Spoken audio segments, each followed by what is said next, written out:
ਸਤਿ ਸ਼੍ਰੀ ਅਕਾਲ ਜੀ। ਦਾ ਖਾਲਸ ਟੀਵੀ ਦੇਖਣ ਵਾਲੇ ਦੇਸ਼ ਦੁਨੀਆ ਦੇ ਸਾਡੇ ਸਾਰੇ ਦਰਸ਼ਕਾਂ ਦਾ ਬਹੁਤ-ਬਹੁਤ ਸਵਾਗਤ ਹੈ। ਪੰਜਾਬ ਦੀਆਂ ਖਾਸ ਖਬਰਾਂ ਦੇ ਖਾਸ ਬੁਲੇਟਿਨ ਦੇ ਨਾਲ ਮੈਂ ਹਰਸ਼ਰਨ ਕੌਰ।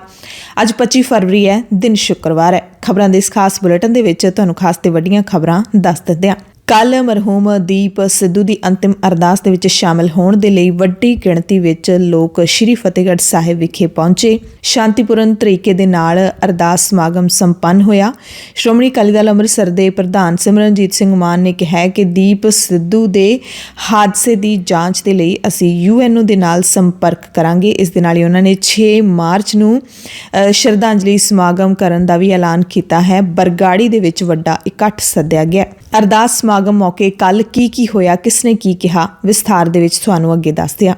ਨਸ਼ਾ ਤਸਕਰੀ ਦੇ ਦੋਸ਼ਾਂ ਦਾ ਸਾਹਮਣਾ ਕਰ ਰਹੇ ਸੀਨੀਅਰ ਅਕਾਲੀ ਲੀਡਰ ਬਿਕਰਮ ਸਿੰਘ ਮਜੀਠੀਆ ਨੂੰ ਕੱਲ੍ਹ ਪਟਿਆਲਾ ਜੇਲ੍ਹ ਦੇ ਵਿੱਚ ਭੇਜ ਦਿੱਤਾ ਗਿਆ ਹੈ। ਸੂਤਰ ਦੱਸਦੇ ਨੇ ਕਿ ਮਜੀਠੀਆ ਨੂੰ ਪਟਿਆਲਾ ਜੇਲ੍ਹ ਦੇ ਬਹੁਤ ਚਰਚਿਤ MP ਅਹਾਤੇ ਵਿੱਚ ਰੱਖਿਆ ਗਿਆ। ਆਮ ਆਦਮੀ ਪਾਰਟੀ ਨੇ ਮਜੀਠੀਆ ਨੂੰ ਜੇਲ੍ਹ ਭੇਜਣ ਦੇ ਫੈਸਲੇ ਦਾ ਸਵਾਗਤ ਕੀਤਾ। ਹਾਲਾਂਕਿ ਮਜੀਠੀਆ ਨੂੰ ਜੇਲ੍ਹ ਭੇਜੇ ਜਾਣ ਤੇ ਨਾ ਹੀ ਨਵਜੋਤ ਸਿੰਘ ਸਿੱਧੂ, ਨਾ ਚਰਨਜੀਤ ਸਿੰਘ ਚੰਨੀ ਤੇ ਨਾ ਹੀ ਕਾਂਗਰਸ ਨੇ ਕੋਈ ਟਵੀਟ ਕੀਤਾ ਹੈ। ਸੁਖਜਿੰਦਰ ਸਿੰਘ ਰੰਧਾਵਾ ਨੇ ਜ਼ਰੂਰ ਬੋਲਿਆ। ਰੰਧਾਵਾ ਕਹਿੰਦੇ ਰੱਬ ਦੇ ਘਰ ਦੇਰ ਹੈ ਪਰ ਹਨੇਰ ਨਹੀਂ ਹੈ। ਹਾਲਾਂਕਿ ਮਜੀਠੀਆ ਨੇ ਵਾਰ-ਵਾਰ ਕਿਹਾ ਕਿ ਮੈਂ ਬੇਕਸੂਰ ਹਾਂ। ਸ਼੍ਰੋਮਣੀ ਅਕਾਲੀ ਦਲ ਨੇ ਵੀ ਕਿਹਾ ਕਿ ਸਾਨੂੰ ਨਿਆਂ ਪ੍ਰਣਾਲੀ ਤੇ ਪੂਰਨ ਭਰੋਸਾ ਹੈ।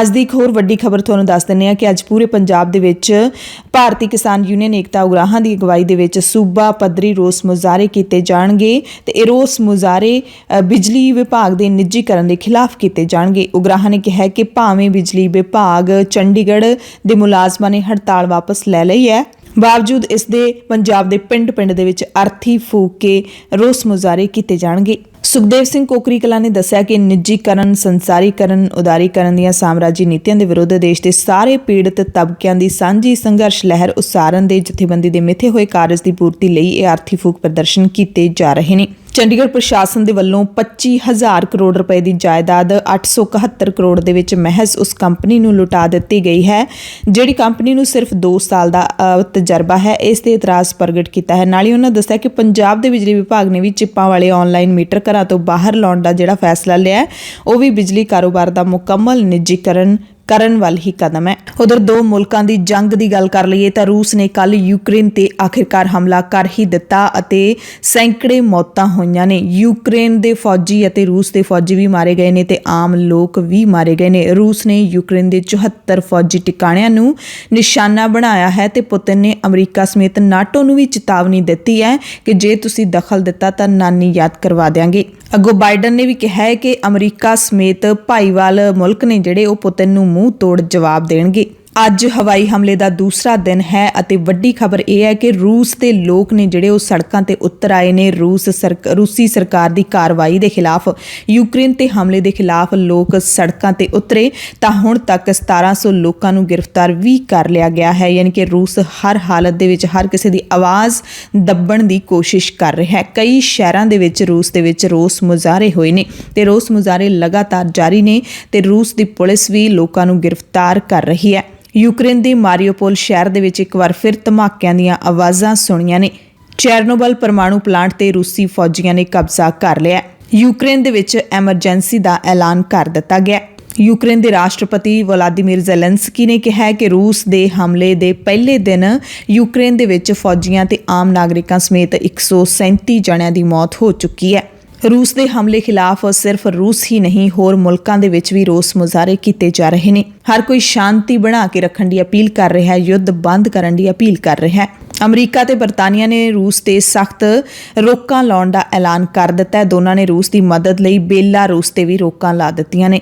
ਇਸ ਸਭ ਦੇ ਦਰਮਿਆਨ ਸਭ ਤੋਂ ਵੱਡੀ ਚਿੰਤਾ ਭਾਰਤੀ ਵਿਦਿਆਰਥੀਆਂ ਨੂੰ, ਭਾਰਤੀ ਨਾਗਰਿਕਾਂ ਨੂੰ ਹੈ ਕਿ ਉਹ ਉੱਥੋਂ ਕਿਵੇਂ ਨਿਕਲਣਗੇ, ਕਿਉਂਕਿ ਯੂਕਰੇਨ ਨੇ ਹਵਾਈ ਲਾਂਘਾ ਬੰਦ ਕਰ ਦਿੱਤਾ ਹੈ। ਏਅਰ ਇੰਡੀਆ ਦਾ ਜਹਾਜ਼ ਕੱਲ੍ਹ ਲੋਕਾਂ ਨੂੰ ਲੈਣ ਲਈ ਉੱਡਿਆ ਸੀ ਪਰ ਰਾਹ ਵਿਚਾਲਿਓਂ ਹੀ ਵਾਪਸ ਮੁੜਿਆ ਆ।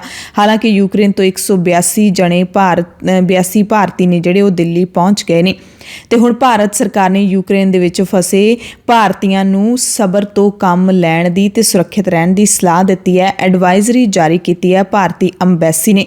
ਅੰਬੈਸੀ ਨੇ ਕਿਹਾ ਕਿ ਤੁਸੀਂ ਜਿੱਥੇ ਵੀ ਹੋ ਉੱਥੇ ਹੀ ਟਿਕੇ ਰਹੋ, ਸਬਰ ਤੋਂ ਕੰਮ ਲਓ, ਸਭ ਠੀਕ ਹੋ ਜਾਏਗਾ। ਸਬਰ ਸੰਤੋਖ ਤੋਂ ਕੰਮ ਲੈਣ ਦੀ ਅਪੀਲ ਕੀਤੀ ਹੈ। ਇਸੇ ਦਰਮਿਆਨ ਭਾਰਤ ਦੇ ਪ੍ਰਧਾਨ ਮੰਤਰੀ ਨਰਿੰਦਰ ਮੋਦੀ ਨੇ ਰੂਸ ਦੇ ਰਾਸ਼ਟਰਪਤੀ ਵਲਾਦੀਮੀਰ ਪੁਤਿਨ ਦੇ ਨਾਲ ਫੋਨ ਤੇ ਗੱਲਬਾਤ ਕੀਤੀ ਹੈ। ਯੂਕਰੇਨ ਹਮਲੇ ਮਗਰੋਂ ਬਣੇ ਹਾਲਾਤਾਂ ਤੇ ਚਰਚਾ ਕੀਤੀ ਅਤੇ ਗੱਲਬਾਤ ਰਾਹੀਂ ਮਸਲਾ ਹੱਲ ਕਰਨ ਦਾ ਸੁਝਾਅ ਦਿੱਤਾ ਹੈ। ਰੂਸ 'ਚ ਹਮਲੇ ਤੋਂ ਬਾਅਦ ਭਾਰਤੀ ਸ਼ੇਅਰ ਬਾਜ਼ਾਰ ਬੁਰੀ ਤਰ੍ਹਾਂ ਡਿੱਗਿਆ। ਨਿਵੇਸ਼ਕਾਂ ਨੂੰ ਕੱਲ੍ਹ 'ਚ 13 ਲੱਖ ਕਰੋੜ ਦਾ ਨੁਕਸਾਨ ਹੋਇਆ।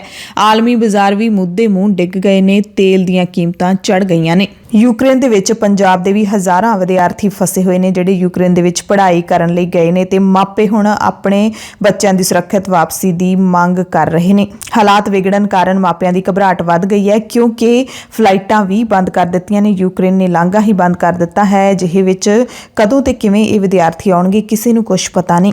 ਪੰਜਾਬ ਦੇ ਮੁੱਖ ਮੰਤਰੀ ਚਰਨਜੀਤ ਸਿੰਘ ਚੰਨੀ ਨੇ ਪ੍ਰਧਾਨ ਮੰਤਰੀ ਨੂੰ ਅਪੀਲ ਕੀਤੀ ਹੈ, ਫਿਕਰ ਜ਼ਾਹਿਰ ਕੀਤਾ ਹੈ ਕਿ ਫਸੇ ਜਿਹੜੇ ਉੱਥੇ ਪੰਜਾਬੀ ਨੇ ਉਹਨਾਂ ਨੂੰ ਸੁਰੱਖਿਅਤ ਵਾਪਸ ਲਿਆਂਦਾ ਜਾਵੇ ਕਿਸੇ ਵੀ ਤਰੀਕੇ ਨਾਲ। ਕਰਨਾਟਕਾ ਦੇ ਬੰਗਲੁਰੂ ਦੇ ਵਿੱਚ ਇੱਕ ਵਿਦਿਅਕ ਅਦਾਰੇ ਨੇ ਜਿਹੜਾ ਦਸਤਾਰਧਾਰੀ ਲੜਕੀ ਨੂੰ ਕਾਲਜ ਜਾਣ ਤੋਂ ਰੋਕ ਦਿੱਤਾ ਹੈ। ਹਾਈ ਕੋਰਟ ਦੇ ਹੁਕਮਾਂ ਦਾ ਹਵਾਲਾ ਦੇ ਕੇ ਉਸ ਤੋਂ ਸ਼੍ਰੀ ਅਕਾਲ ਤਖਤ ਸਾਹਿਬ ਦੇ ਜਥੇਦਾਰ ਸਮੇਤ ਸਿੱਖ ਜਥੇਬੰਦੀਆਂ ਖਫਾ ਨੇ। ਸ਼੍ਰੋਮਣੀ ਕਮੇਟੀ ਨੇ ਜਥੇਦਾਰ ਦੇ ਹੁਕਮਾਂ ਤੋਂ ਬਾਅਦ ਕਰਨਾਟਕਾ ਦੇ ਮੁੱਖ ਮੰਤਰੀ ਨੂੰ ਚਿੱਠੀ ਭੇਜੀ ਹੈ ਅਤੇ ਸੰਬੰਧਿਤ ਵਿਦਿਅਕ ਅਦਾਰੇ ਦੀ ਜਵਾਬ ਤਲਬੀ ਦੀ ਮੰਗ ਕੀਤੀ ਹੈ। ਸੁਨੀਲ ਜਾਖੜ ਵੀ ਇਸ ਮਸਲੇ ਤੇ ਬੋਲੇ ਨੇ। ਉਹਨਾਂ ਨੇ ਕਿਹਾ ਕਿ ਇਸ ਮੁਲਕ ਦੇ ਵਿੱਚ ਆਪਣੇ ਹੀ ਲੋਕਾਂ ਦੇ ਨਾਲ ਧੱਕਾ ਹੋ ਰਿਹਾ ਹੈ। ਪ੍ਰਧਾਨ ਮੰਤਰੀ ਮੋਦੀ ਨੂੰ ਸਿੱਖਾਂ ਦੇ ਹਿਤੈਸ਼ੀ ਹੋਣ ਦੇ ਕੀਤੇ ਦਾਅਵੇ ਪੁਗਾਉਣ ਦਾ ਵੀ ਜਾਖੜ ਨੇ ਸੱਦਾ ਦਿੱਤਾ ਹੈ। ਹਾਲਾਂਕਿ ਬੰਗਲੁਰੂ ਦੀ ਦਸਤਾਰਧਾਰੀ ਲੜਕੀ ਨੇ ਅਤੇ ਉਸਦੇ ਮਾਪਿਆਂ ਨੇ ਦਸਤਾਰ ਉਤਾਰ ਕੇ ਕਾਲਜ ਜਾਣ ਤੋਂ ਇਨਕਾਰ ਕਰ ਦਿੱਤਾ ਹੈ। ਕਿਸਾਨਾਂ ਦੇ ਲਈ ਚਿੰਤਾ ਵਾਲੀ ਖਬਰ ਮਾਲਵੇ ਤੋਂ ਹੈ। ਮਾਲਵਾ ਇਲਾਕੇ ਦੇ ਵਿੱਚ ਕਣਕ ਤੇ ਕਾਲੇ ਤੇਲੇ ਨੇ ਹਮਲਾ ਕਰ ਦਿੱਤਾ ਹੈ। ਘਬਰਾਏ ਹੋਏ ਕਿਸਾਨਾਂ ਨੇ ਕਈ ਥਾਵਾਂ ਤੇ ਕਣਕ ਦੀ ਫਸਲ ਤੇ ਸਪਰੇਅ ਕਰਨੀ ਸ਼ੁਰੂ ਕਰ ਦਿੱਤੀ ਹੈ। ਦੂਜੇ ਪਾਸੇ ਖੇਤੀਬਾੜੀ ਯੂਨੀਵਰਸਿਟੀ ਲੁਧਿਆਣਾ ਤੇ ਖੇਤੀ ਵਿਭਾਗ ਦੇ ਵਿਦਿਆਰਥੀਆਂ ਨੇ ਕਿਸਾਨਾਂ ਨੂੰ ਵੇਖੋ ਵੇਖੀ ਸਪਰੇਆਂ ਕਰਨ ਤੋਂ ਰੋਕਿਆ ਹੈ। ਮਹਿਕਮੇ ਦਾ ਕਹਿਣਾ ਹੈ ਕਿ ਹਾਲੇ ਸਪਰੇਆਂ ਦੀ ਲੋੜ ਨਹੀਂ ਹੈ। ਖੇਤੀਬਾੜੀ ਵਿਭਾਗ ਨੇ ਕਿਹਾ ਹੈ ਕਿ ਅਸੀਂ ਸਰਵੇ ਕੀਤਾ ਹੈ, ਪਰ ਹਲੇ ਕਿਸਾਨਾਂ ਨੂੰ ਚਿੰਤਾ ਕਰਨ ਦੀ ਲੋੜ ਨਹੀਂ ਹੈ, ਘਬਰਾਉਣ ਦੀ ਲੋੜ ਨਹੀਂ ਹੈ। ਅਸੀਂ ਵੀ ਜ਼ਰੂਰ ਕਿਸਾਨ ਵੀਰਾਂ ਨੂੰ ਅਪੀਲ ਕਰਾਂਗੇ ਕਿ ਖੇਤੀਬਾੜੀ ਵਿਭਾਗ ਦੇ ਮਾਹਿਰਾਂ ਦੀ ਸਲਾਹ ਦੇ ਨਾਲ ਹੀ ਤੁਸੀਂ ਰੇ ਸਪਰੇਅ ਕਰੋ। ਹਲੇ ਤੁਸੀਂ ਥੋੜਾ ਜਿਹਾ ਰੁਕ ਜਾਓ। ਅਟਾਰੀ ਵਾਹਗਾ ਸਰਹੱਦ ਤੇ ਹੁਣ ਤੁਸੀਂ ਮੁੜ ਤੋਂ ਰਿਟਰੀਟ ਸੈਰੇਮਨੀ ਦੇਖ ਸਕਦੇ ਹੋ। ਕਰੋਨਾ ਕੇਸਾਂ ਦੇ ਵਿੱਚ ਜਿਹੜਾ ਘਾਟਾ ਦਰਜ ਕੀਤਾ ਗਿਆ ਹੈ, ਉਸ ਤੋਂ ਬਾਅਦ ਰੋਜ਼ਾਨਾ 10,000 ਦਰਸ਼ਕਾਂ ਨੂੰ ਰਸਮ ਦੇਖਣ ਦੀ ਖੁੱਲ੍ਹ ਦੇ ਦਿੱਤੀ ਗਈ ਹੈ। ਵਿਦਿਆਰਥੀਆਂ ਦੇ ਨਾਲ ਜੁੜੀ ਅਹਿਮ ਖਬਰ ਤੁਹਾਨੂੰ ਦੱਸ ਦਿੰਦੇ ਹਾਂ। CBSE ਨੇ 10ਵੀਂ ਤੇ 12ਵੀਂ ਦੇ ਪੱਕੇ ਪੇਪਰਾਂ ਦੀ ਡੇਟ ਸ਼ੀਟ ਜਾਰੀ ਕਰ ਦਿੱਤੀ ਹੈ। 10ਵੀਂ ਤੇ 12ਵੀਂ ਦੇ ਪ੍ਰੈਕਟੀਕਲ ਪੇਪਰ 2 ਮਾਰਚ ਤੋਂ ਸ਼ੁਰੂ ਹੋ ਜਾਣਗੇ। ਬੋਰਡ ਨੇ ਇਹਨਾਂ ਵਿਦਿਆਰਥੀਆਂ ਦੇ ਅੰਕਾਂ ਤੇ ਅੰਦਰੂਨੀ ਮੁਲਾਂਕਣ ਲਈ ਹਦਾਇਤਾਂ ਜਾਰੀ ਕਰ ਦਿੱਤੀਆਂ ਨੇ। 10ਵੀਂ ਜਮਾਤ ਦੇ ਪ੍ਰੈਕਟੀਕਲ ਸਕੂਲਾਂ ਦੇ ਵੱਲੋਂ ਆਪਣੇ ਪੱਧਰ ਤੇ ਹੀ ਲਏ ਜਾਣਗੇ, ਪਰ 12ਵੀਂ ਜਮਾਤ ਲਈ ਬੋਰਡ ਦੇ ਬਾਹਰੀ ਪ੍ਰੀਖਿਅਕ ਤੋਂ ਬਿਨਾਂ ਕੋਈ ਪ੍ਰੈਕਟੀਕਲ ਨਹੀਂ ਹੋਵੇਗਾ। ਸਕੂਲਾਂ ਨੂੰ ਹਦਾਇਤ ਕੀਤੀ ਗਈ ਹੈ ਕਿ ਕਿਸੇ ਵੀ ਕਮਰੇ ਵਿੱਚ 20 ਤੋਂ ਵੱਧ ਵਿਦਿਆਰਥੀ ਨਾ ਬਿਠਾਏ ਜਾਣ। ਕੋਈ ਵੀ ਸਕੂਲ ਇੱਕ ਦਿਨ ਵਿੱਚ ਵੱਧ ਤੋਂ ਵੱਧ 2 ਸੈਸ਼ਨ ਵਿੱਚ ਪ੍ਰੈਕਟੀਕਲ ਕਰਵਾ ਸਕਦਾ ਹੈ। ਬੋਰਡ ਨੇ ਵੀ ਦੱਸਿਆ ਕਿ ਪ੍ਰਾਈਵੇਟ ਵਿਦਿਆਰਥੀਆਂ ਦਾ ਕੋਈ ਵੀ ਪ੍ਰੈਕਟੀਕਲ ਨਹੀਂ ਹੋਏਗਾ। ਉਹਨਾਂ ਦੇ ਅੰਕ 2020-21 ਵਿੱਚ ਆਏ ਨਤੀਜਿਆਂ ਦੇ ਆਧਾਰ ਤੇ ਹੀ ਲਾਏ ਜਾਣਗੇ। ਬੋਰਡ ਨੇ ਸਕੂਲਾਂ ਨੂੰ ਇਹ ਵੀ ਸਪਸ਼ਟ ਕੀਤਾ ਹੈ ਕਿ ਬੋਰਡ ਵੱਲੋਂ ਭੇਜੀ ਅੰਕ ਤਾਲਿਕਾ ਦੇ ਮੁਤਾਬਿਕ ਹੀ ਸਕੂਲ ਪ੍ਰੈਕਟੀਕਲ ਦੇ ਅੰਕ ਅਪਲੋਡ ਕਰਨ ਤੇ ਇਹ ਅੰਕ ਪ੍ਰੈਕਟੀਕਲ ਵਾਲੇ ਦਿਨ ਹੀ ਅਪਲੋਡ ਕੀਤੇ ਜਾਣ। ਰਈਆ ਤੋਂ ਖਬਰ ਹੈ, ਜਿੱਥੇ ਸ਼੍ਰੋਮਣੀ ਅਕਾਲੀ ਦਲ ਬਸਪਾ ਦੇ ਸਾਂਝੇ ਉਮੀਦਵਾਰ ਬਲਜੀਤ ਸਿੰਘ ਜਲਾਲ ਉਸਮਾ ਨੇ ਡੇਰਾ ਰਾਧਾ ਸਵਾਮੀ ਬਿਆਸ ਦੇ ਖਿਲਾਫ ਚੋਣ ਕਮਿਸ਼ਨ ਨੂੰ ਸ਼ਿਕਾਇਤ ਕੀਤੀ ਹੈ ਕਿ ਰਾਧਾ ਸਵਾਮੀ ਬਿਆਸ ਦੇ ਡੇਰੇ ਨੇ ਖੁੱਲ੍ਹ ਕੇ ਕਾਂਗਰਸ ਪਾਰਟੀ ਦੇ ਉਮੀਦਵਾਰ ਸੰਤੋਖ ਸਿੰਘ ਭਲਾਈਪੁਰ ਦੀ ਹਮਾਇਤ ਕੀਤੀ। ਉਹਨਾਂ ਨੇ ਇੱਕ ਫੋਟੋ ਵੀ ਜਾਰੀ ਕੀਤੀ ਹੈ, ਜਿਸ ਦੇ ਵਿੱਚ ਹਲਕਾ ਡੇਰਾ ਬਿਆਸ ਦੇ ਚੋਣ ਬੂਥ ਤੇ ਡੇਰਾ ਰਾਧਾ ਸਵਾਮੀ ਬਿਆਸ ਦਾ ਸਕੱਤਰ ਨਿਰਮਲ ਪਟਵਾਲੀਆ ਬੈਠਾ ਹੋਇਆ, ਜਿਸਨੇ ਕਾਂਗਰਸੀ ਉਮੀਦਵਾਰ ਸੰਤੋਖ ਸਿੰਘ ਭਲਾਈਪੁਰ ਦੀ ਲੁਕਵੀਂ ਹਮਾਇਤ ਨਹੀਂ ਬਲਕਿ ਖੁੱਲ੍ਹੇਆਮ ਪਿੰਡਾਂ 'ਚ ਜਾ ਕੇ ਪ੍ਰਚਾਰ ਕੀਤਾ। ਡੇਰਾ ਪ੍ਰੇਮੀਆਂ ਨੂੰ ਘਰ ਘਰ ਜਾ ਕੇ ਕਾਂਗਰਸ ਉਮੀਦਵਾਰ ਨੂੰ ਵੋਟਾਂ ਪਾਉਣ ਲਈ ਪ੍ਰੇਰਿਆ। ਰੋਡ ਸ਼ੋਅ 'ਚ ਖੁੱਲ੍ਹੇਆਮ ਗੱਡੀ ਤੇ ਚੜ੍ਹ ਕੇ ਵੀ ਪ੍ਰਚਾਰ ਕੀਤਾ।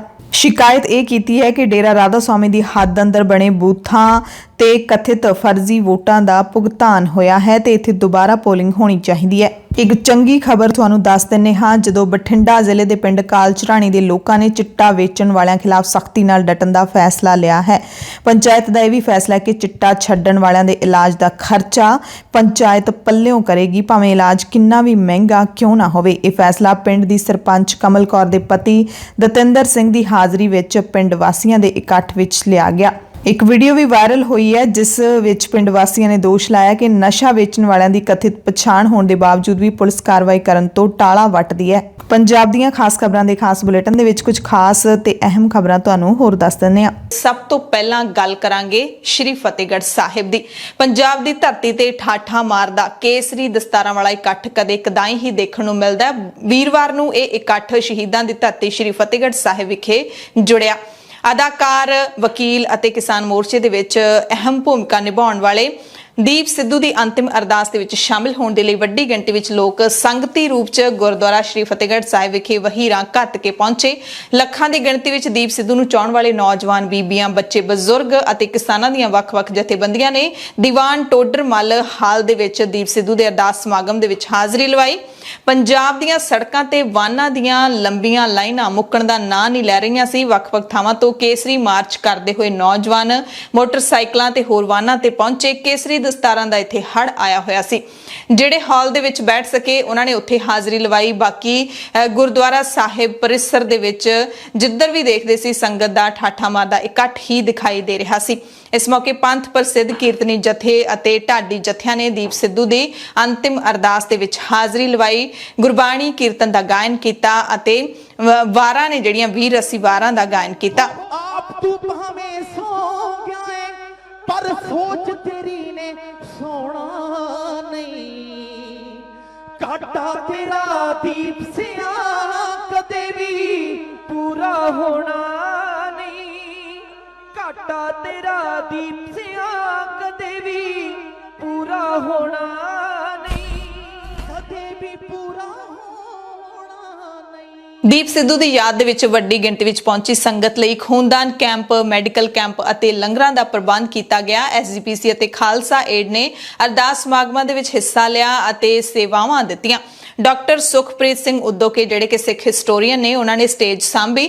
ਗੁਰਬਾਣੀ ਦੇ ਕੀਰਤਨ ਗਾਇਨ ਦੇ ਨਾਲ ਅਰਦਾਸ ਸਮਾਗਮਾਂ ਦੀ ਸ਼ੁਰੂਆਤ ਹੋਈ। ਗੁਰਬਾਣੀ ਕੀਰਤਨ ਗਾਇਨ ਕੀਤਾ ਗਿਆ। ਮੈਂ ਬੰਦਾ ਬੈ ਖਰੀਦ ਸੱਚ ਸਾਹਿਬ ਮੇਰਾ ਦਰਸ਼ਨ ਦੇਖਣੇ ਕਾ ਚਾਓ, ਜਗ ਰਚਨਾ ਸਭ ਝੂਠ ਹੈ ਜਾਨ ਲੈ ਹੋਰੇ ਮੀਤ ਦੀਆਂ ਧੁਨਾਂ ਫਿਜ਼ਾ ਦੇ ਵਿੱਚ ਗੂੰਜ ਰਹੀਆਂ ਸੀ। ਸੰਗਤ ਦੇ ਠਾਠਾ ਮਾਰਦੇ ਇਕੱਠ ਦੇ ਵਿੱਚ ਲੋਕਾਂ ਨੇ ਹੱਥਾਂ ਵਿੱਚ ਬੈਨਰ ਫੜੇ ਹੋਏ ਸੀ। ਕਈ ਬੈਨਰਾਂ ਤੇ ਲਿਖਿਆ ਸੀ ਹਮ ਰਾਖਤ ਪਾਤਸ਼ਾਹੀ ਦਾਵਾ। ਦੀਪ ਸਿੱਧੂ ਦੀਆਂ ਤਸਵੀਰਾਂ ਹੱਥਾਂ 'ਚ ਫੜੀਆਂ ਹੋਈਆਂ ਸੀ। ਕੇਸਰੀ ਨਿਸ਼ਾਨ ਸਾਹਿਬ ਫੜੇ ਹੋਏ ਸੀ। ਇੱਕ ਵੱਡਾ ਕੇਸਰੀ ਨਿਸ਼ਾਨ ਦੀਵਾਨ ਹਾਲ ਦੇ ਅੰਦਰ ਖਿੱਚ ਦਾ ਕੇਂਦਰ ਬਣਿਆ ਰਿਹਾ। ਇਸ ਮੌਕੇ ਸੰਤ ਜਰਨੈਲ ਸਿੰਘ ਭਿੰਡਰਾਂਵਾਲੇ ਦੀਆਂ ਤਸਵੀਰਾਂ ਵੀ ਲੋਕਾਂ ਨੇ ਫੜੀਆਂ ਹੋਈਆਂ ਸੀ। ਦੁਪਹਿਰੇ 2 ਵਜੇ ਦੇ ਕਰੀਬ ਅੰਤਿਮ ਅਰਦਾਸ ਹੋਈ। ਸ਼੍ਰੀ ਫਤਿਹਗੜ੍ਹ ਸਾਹਿਬ ਗੁਰਦੁਆਰਾ ਸਾਹਿਬ ਦੇ ਮੁੱਖ ਗ੍ਰੰਥੀ ਗਿਆਨੀ ਹਰਪਾਲ ਸਿੰਘ ਨੇ ਅੰਤਿਮ ਅਰਦਾਸ ਕੀਤੀ ਤੇ ਉਸ ਤੋਂ ਬਾਅਦ ਪਾਵਨ ਹੁਕਮਨਾਮਾ ਲਿਆ ਗਿਆ। ਹੁਕਮਨਾਮਾ ਆਇਆ ਸੀ ਜਾ ਕੋ ਹਰ ਰੰਗ ਲਾਗੋ ਇਸ ਜਗ ਮਹਿ ਸੋ ਕਹੀਅਤ ਹੈ ਸੂਰਾ। ਡਾਕਟਰ ਸੁਖਪ੍ਰੀਤ ਸਿੰਘ ਉਦੋਕੇ ਨੇ ਦੀਪ ਸਿੱਧੂ ਨੂੰ ਸ਼ਰਧਾਂਜਲੀ ਭੇਂਟ ਕਰਦਿਆਂ ਕਿਹਾ ਕਿ ਦੀਪ ਸਿੱਧੂ ਇੱਕ ਇਮਾਨਦਾਰ ਅਤੇ ਸਾਫ਼ ਸੁਥਰੇ ਅਕਸ ਦਾ ਮਾਲਕ ਸੀ। ਦੀਪ ਸਿੱਧੂ ਦੇ ਵਿਛੋੜੇ ਨਾਲ ਕੌਮ ਨੂੰ ਨਾ ਪੂਰਾ ਹੋਣ ਵਾਲਾ ਘਾਟਾ ਪਿਆ ਹੈ। ਉਹਨਾਂ ਨੇ ਇਹ ਵੀ ਕਿਹਾ ਕਿ ਉਹ ਦੀਪ ਸਿੱਧੂ ਦੀ ਸੋਚ ਨੂੰ ਪੰਜਾਬ ਅਤੇ ਪੰਜਾਬ ਤੋਂ ਬਾਹਰ ਸਾਰੇ ਲੋਕਾਂ ਤੱਕ ਲੈ ਕੇ ਜਾਣਗੇ ਅਤੇ ਨੌਜਵਾਨਾਂ ਨੂੰ ਅਪੀਲ ਕੀਤੀ ਕਿ ਦੀਪ ਸਿੱਧੂ ਦੀ ਸੋਚ ਹੈ ਜਿਹੜੀ ਉਸ ਨੂੰ ਅਪਣਾਉਣ ਦੀ ਲੋੜ ਹੈ। ਮੈਨੂੰ ਕਹਿੰਦਾ ਡਾਕਟਰ ਸਾਹਿਬ ਕਹਿੰਦਾ ਸੱਚ ਜਾਣਿਓ ਕਿ ਮੈਨੂੰ ਇਸ ਕੇਸ ਜਾਂ ਬੰਦੀ ਸਿੰਘਾਂ ਦੀ ਗਿਣਤੀ ਦੇ ਬਾਰੇ ਪੂਰਾ ਗਿਆਨ ਨਹੀਂ ਸੀ ਕਿਉਂਕਿ ਮੈਂ ਤਾਂ ਪੰਜਾਬ ਦੀ ਸਿਆਸਤ ਦੇ ਵਿੱਚ ਅਜੇ ਨਵਾਂ ਆਇਆ। ਪਰ ਕਹਿੰਦਾ ਜਦੋਂ ਮੈਂ ਗਵਰਨਰ ਦੇ ਸਾਹਮਣੇ ਗਿਆ ਨਾ ਤੇ ਮੈਨੂੰ ਇੰਜ ਲੱਗਾ ਕਿ ਬਹੁਤ ਗੱਲਾਂ ਦਾ ਨਹੀਂ ਮੈਨੂੰ ਪਤਾ ਤੇ ਬਹੁਤ ਐਸੀਆਂ ਜੁਡੀਸ਼ੀਅਲ ਗਰਾਊਂਡਸ ਨੇ ਜਿਹੜੀਆਂ ਕਹਿ ਸਕਦੇ ਹੋ ਕਿ ਬਹੁਤ ਸਾਰੀਆਂ ਐਸੀਆਂ ਨਿਆਂ ਪ੍ਰਣਾਲੀ ਦੀਆਂ ਜਿਹੜੀਆਂ ਧਾਰਾਵਾਂ ਨੇ ਉਹਨਾਂ ਦੇ ਬਾਰੇ ਉਹ ਨਹੀਂ ਸੀ ਜਾਣਦਾ। ਕਹਿੰਦਾ ਮੈਂ ਉਸ ਨੂੰ ਟੇਬਲ ਟਾਕ ਦੇ ਵਿੱਚ ਇੰਨਾ ਘੇਰਿਆ ਨਾ ਕਿ ਉਹਨੂੰ ਕੋਈ ਗੱਲ ਨਾ ਆਈ ਤੇ ਕਹਿੰਦਾ ਬਾਅਦ ਦੇ ਵਿੱਚ ਮੈਂ ਆ ਕੇ ਖੁਸ਼ ਵੀ ਹੋਇਆ ਕਿ ਗੁਰੂ ਪਾਤਸ਼ਾਹ ਇਹ ਵੀ ਤਾਂ ਕਿਸੇ ਕਲਾ ਦਾ ਵਰਤਾਵਾ ਹੀ ਹੈ ਨਾ ਕਿ ਇਸ ਬਾਰੇ ਮੈਂ ਜਾਣਦਾ ਵੀ ਨਹੀਂ ਸੀ ਤੇ ਇੰਨੀ ਵਧੀਆ ਗੱਲ ਕਰਕੇ ਆਇਆ। ਸੰਦੀਪ ਦੀ ਇੱਕ ਵਿਲੱਖਣਤਾ ਇਹ ਰਹੀ ਹੈ ਕਿ ਉਹ ਸੰਘਰਸ਼ ਦੇ ਵਿੱਚ ਗਿਆ ਪਰ ਸੰਘਰਸ਼ ਦੇ ਜਥੇਬੰਦਕ ਵਿਰੋਧ ਦੇ ਬਾਵਜੂਦ ਵੀ ਸਿੱਖ ਨੌਜਵਾਨੀ ਦੇ ਵਿੱਚ ਲੀਡਰ ਦੇ ਰੂਪ 'ਚ ਪੈਦਾ ਹੋਇਆ। ਇੱਕ ਬੜੀ ਵਿਲੱਖਣਤਾ ਸੀ ਜਿਸ ਨੂੰ ਸ਼ਾਇਰ ਮਸ਼ਰਕ ਮੁਹੰਮਦ ਇਕਬਾਲ ਲਿਖਦੇ ਨਾ, तुंदी बादी से मत घबरा ए उकाब जे तो चलती है तुझे ऊंचा उड़ाने के लिए। ਸੋ ਦੀਪ ਤਾਂ ਇਵੇਂ ਦਾ ਸ਼ਹਿਬਾਜ਼ ਸੀ ਜਿਹੜਾ ਹਮੇਸ਼ਾ ਆਪਣੇ ਰੁੱਖ ਤੋਂ ਉਲਟ ਵੱਲ ਦੀਆਂ ਜਿਹੜੀਆਂ ਹਵਾਵਾਂ ਨੇ ਨਾ ਉਹਨਾਂ ਦੇ ਵਿੱਚ ਉੱਡਣ ਦਾ ਆਦੀ ਸੀ ਜਾਂ ਉਹ ਉਹਨਾਂ 'ਚ ਉੱਡਣ ਦੀ ਮਹਾਰਤ ਰੱਖਦਾ ਸੀ। ਇਸ ਮੌਕੇ ਸ਼੍ਰੋਮਣੀ ਅਕਾਲੀ ਦਲ ਅੰਮ੍ਰਿਤਸਰ ਦੇ ਪ੍ਰਧਾਨ ਸਿਮਰਨਜੀਤ ਸਿੰਘ ਮਾਨ, ਗਿਆਨੀ ਹਰਪਾਲ ਸਿੰਘ ਸਮੇਤ ਸਮੂਹ ਪੰਥਕ ਸ਼ਖਸੀਅਤਾਂ ਨੇ ਦੀਪ ਸਿੱਧੂ ਦੇ ਪਰਿਵਾਰ ਨੂੰ ਸਨਮਾਨਿਤ ਕੀਤਾ। ਦੀਪ ਸਿੱਧੂ ਦੀ ਧਰਮ ਪਤਨੀ, ਧੀ ਅਤੇ ਦਾਦੀ ਸਮੇਤ ਪੂਰੇ ਪਰਿਵਾਰ ਨੂੰ ਸਿਰੋਪਾਓ ਪਾ ਕੇ ਸਨਮਾਨਿਤ ਕੀਤਾ ਗਿਆ। ਥੋੜੇ ਥੱਲੇ ਹੋ ਜਾਓ।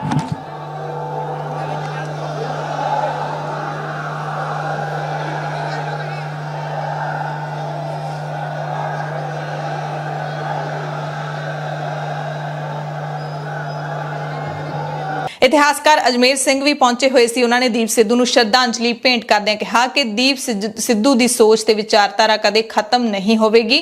ਦੀਪ ਸਿੱਧੂ ਨੇ ਜੋ ਕਿਸਾਨੀ ਅੰਦੋਲਨ ਦੇ ਲਈ ਕੀਤਾ ਉਹ ਭੁਲਾਇਆ ਨਹੀਂ ਜਾ ਸਕਦਾ। ਉਹਨਾਂ ਨੇ ਇੱਕ ਬੜੀ ਅਹਿਮ ਨੁਕਤੇ ਤੇ ਵੀ ਗੱਲ ਕੀਤੀ ਕਿ ਦੀਪ ਸਿੱਧੂ ਦੀ ਸੰਤ ਭਿੰਡਰਾਂ ਵਾਲਿਆਂ ਦੇ ਨਾਲ ਤੁਲਨਾ ਕਰਨੀ ਬਿਲਕੁਲ ਵਾਜਿਬ ਨਹੀਂ ਹੈ। ਦੀਪ ਸਿੱਧੂ ਸਿਰਫ ਉਹਨਾਂ ਦੀ ਸੋਚ ਤੇ ਚੱਲਦਾ ਸੀ, ਉਹਨਾਂ ਵਰਗਾ ਉਸਨੇ ਕਦੇ ਵੀ ਆਪਣੇ ਆਪ ਨੂੰ ਨਹੀਂ ਮੰਨਿਆ ਸੀ। ਇੱਕ ਦਹਾਕਾ ਖਾੜਕੂ ਲਹਿਰ ਚੱਲੀ, ਉਸ ਤੋਂ ਬਾਅਦ ਇੱਕ ਖੜੋਤ ਆ ਗਈ। ਜਦੋਂ ਖੜੋਤ ਆਉਂਦੀ ਆ ਉਹਦੇ ਨਾਲ ਨਿਘਾਰ ਵੀ ਆਉਂਦਾ ਹੈ। ਕਿਰਦਾਰ ਡਿੱਗਦੇ ਨੇ, ਇਖਲਾਕ ਡਿੱਗਦੇ ਨੇ, ਈਮਾਨ ਡਿੱਗਦੇ ਨੇ। ਉਸ ਤੋਂ ਬਾਅਦ ਸਿਆਸਤ ਦੇ ਵਿੱਚ ਜਿਸ ਕਿਸਮ ਦੀਆਂ ਗੱਲਾਂ ਹੋਈਆਂ ਉਹ ਬੜੀਆਂ ਸ਼ਰਮਸ਼ਾਰ ਕਰਨ ਵਾਲੀਆਂ ਸੀ ਕੌਮ ਨੂੰ। ਬਹੁਤ ਲੋਕ ਲੱਗੇ ਪਏ ਸੀ ਸਾਡੇ ਵਰਗੇ, ਕੋਈ ਕਿਤਾਬਾਂ ਰਾਹੀਂ, ਕੋਈ ਸਪੀਚਾਂ ਰਾਹੀਂ, ਕੋਈ ਅਮਲੀ ਕਾਰਨਾਮਿਆਂ ਰਾਹੀਂ ਕਿ ਇਹ ਖੜੋਤ ਟੁੱਟ ਸਕੇ। ਹਰ ਇੱਕ ਨੇ ਪੂਰੀ ਤਨਦੇਹੀ ਨਾਲ, ਇਮਾਨਦਾਰੀ ਨਾਲ ਪੂਰਾ ਢਿੱਲ ਲਾਇਆ, ਪਰ ਉਹ ਖੜੋਤ ਟੁੱਟ ਨਹੀਂ ਸੀ ਰਹੀ। ਦੀਪ ਸਿੱਧੂ ਦੀ ਵੱਡੀ ਗੱਲ ਇਹ ਹੈ ਕਿ ਸੰਤਾਂ ਨੇ ਇਤਿਹਾਸ ਦਾ ਮਹਾਨ ਬਦਲਿਆ ਸੀ ਤੇ ਦੀਪ ਸਿੱਧੂ ਨੇ ਉਸ ਬਹਿਣ ਦੇ ਵਿੱਚ ਆ ਚੁੱਕੀ ਖੜੋਤ ਤੋੜ ਕੇ ਉਹ ਫੇਰ ਬਹਿਣ ਨੂੰ ਵਗਣਾ ਲਾਇਆ। ਇਹ ਸੀ ਦੀਪ ਸਿੱਧੂ। ਸ਼੍ਰੋਮਣੀ ਅਕਾਲੀ ਦਲ ਅੰਮ੍ਰਿਤਸਰ ਦੇ ਪ੍ਰਧਾਨ ਸਿਮਰਨਜੀਤ ਸਿੰਘ ਮਾਨ ਨੇ ਵੀ ਦੀਪ ਸਿੱਧੂ ਨੂੰ ਸ਼ਰਧਾ ਦੇ ਫੁੱਲ ਭੇਂਟ ਕੀਤੇ। ਉਹਨਾਂ ਕਿਹਾ ਕਿ ਦੀਪ ਸਿੱਧੂ ਦੇ ਸੰਸਾਰ ਤੋਂ ਚਲੇ ਜਾਣ ਨਾਲ ਸਿੱਖ ਕੌਮ ਨੂੰ ਨਹੀਂ ਬਲਕਿ ਸਮੁੱਚੇ ਭਾਰਤ ਨੂੰ ਘਾਟਾ ਪਿਆ ਹੈ। ਦੀਪ ਸਿੱਧੂ ਸੰਤ ਜਰਨੈਲ ਸਿੰਘ ਭਿੰਡਰਾਂ ਵਾਲਿਆਂ ਦੀ ਸੋਚ ਤੇ ਚੱਲਦਾ ਸੀ। ਦੀਪ ਸਿੱਧੂ ਵਰਗਾ ਨੌਜਵਾਨ ਆਗੂ ਕਦੇ-ਕਦੇ ਹੀ ਕੌਮ ਨੂੰ ਮਿਲਦਾ ਹੈ। ਪੰਜਾਬ ਦੇ ਲੋਕ ਦੀਪ ਸਿੱਧੂ ਦੀ ਸੋਚ ਨੂੰ ਅੱਗੇ ਲੈ ਕੇ ਜਾਣਗੇ ਤੇ ਜਦੋਂ ਵੀ ਕਿਸਾਨੀ ਅੰਦੋਲਨ ਦੀ ਗੱਲ ਹੋਏਗੀ ਉਦੋਂ ਦੀਪ ਸਿੱਧੂ ਦਾ ਨਾਮ ਸਭ ਤੋਂ ਪਹਿਲਾਂ ਲਿਆ ਜਾਏਗਾ। ਇਸ ਮੌਕੇ ਮਾਨ ਨੇ ਸਿੱਖਾਂ ਦੀ ਵੱਖਰੀ ਸਟੇਟ ਦੀ ਗੱਲ ਵੀ ਕੀਤੀ ਅਤੇ ਉਹ ਗੱਲਾਂ ਵੀ ਕੀਤੀਆਂ ਕਿ ਸਿੱਖ ਕਿਉਂ ਫੇਲ ਹੋਏ ਨੇ ਆਪਣਾ ਵੱਖਰਾ ਮੁਲਕ ਲੈਣ ਦੇ ਵਿੱਚ। ਜਿਹੜੀਆਂ ਗੱਲਾਂ ਅੰਗਰੇਜ਼ਾਂ ਦੇ ਰਾਜ ਨੂੰ ਛੱਡਣ ਦੀਆਂ ਹੋਈਆਂ ਤੇ ਉਸ ਤੋਂ ਬਾਅਦ ਕੀ ਹੋਣਾ, ਹਿੰਦੂ ਦੇ ਵਕੀਲਾਂ ਨੇ ਤੇ ਮੁਸਲਮਾਨਾਂ ਦੇ ਵਕੀਲਾਂ ਨੇ ਟੇਬਲ ਦੇ ਉੱਤੇ ਬੈਠ ਕੇ ਬਹਿਸ ਕਰਕੇ अपनी अपनी कौमां दे हक ले ले। हिंदू नू इंडिया मिल गया, मुसलमान नू पाकिस्तान मिल गया, पर जे उस दिन साडे कोले सरदार दीप सिंह वर्गा वलैत दा पढ़िया होया वकील उत्थे मेज ते बैठा हुंदा ਤਾਂ ਅੱਜ ਹਿੰਦੁਸਤਾਨ ਦਾ ਨਕਸ਼ਾ ਹੋਰ ਹੋਣਾ ਸੀ। ਤੀਜਾ ਮੁਲਕ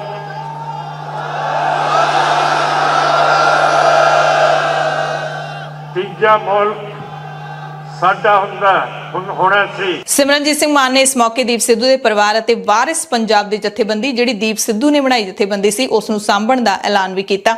ਬਹੁਤ ਅਫਸੋਸ ਹੈ ਪਰ ਜੋ ਚੀਜ਼ ਸਰਦਾਰ ਦੀਪ ਸਿੰਘ ਛੱਡ ਕੇ ਗਿਆ ਉਹਦੇ ਪਰਿਵਾਰ ਨੂੰ ਕੌਮ ਸੰਭੂਗੀ, ਉਹਦੇ ਦੋਸਤਾਂ ਮਿੱਤਰਾਂ ਨੂੰ ਸੰਭੂਗੀ।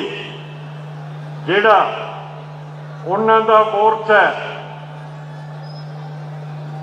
ਵਾਰਿਸ ਪੰਜਾਬ ਦਾ ਉਸ ਨੂੰ ਸੰਭੂਗੀ।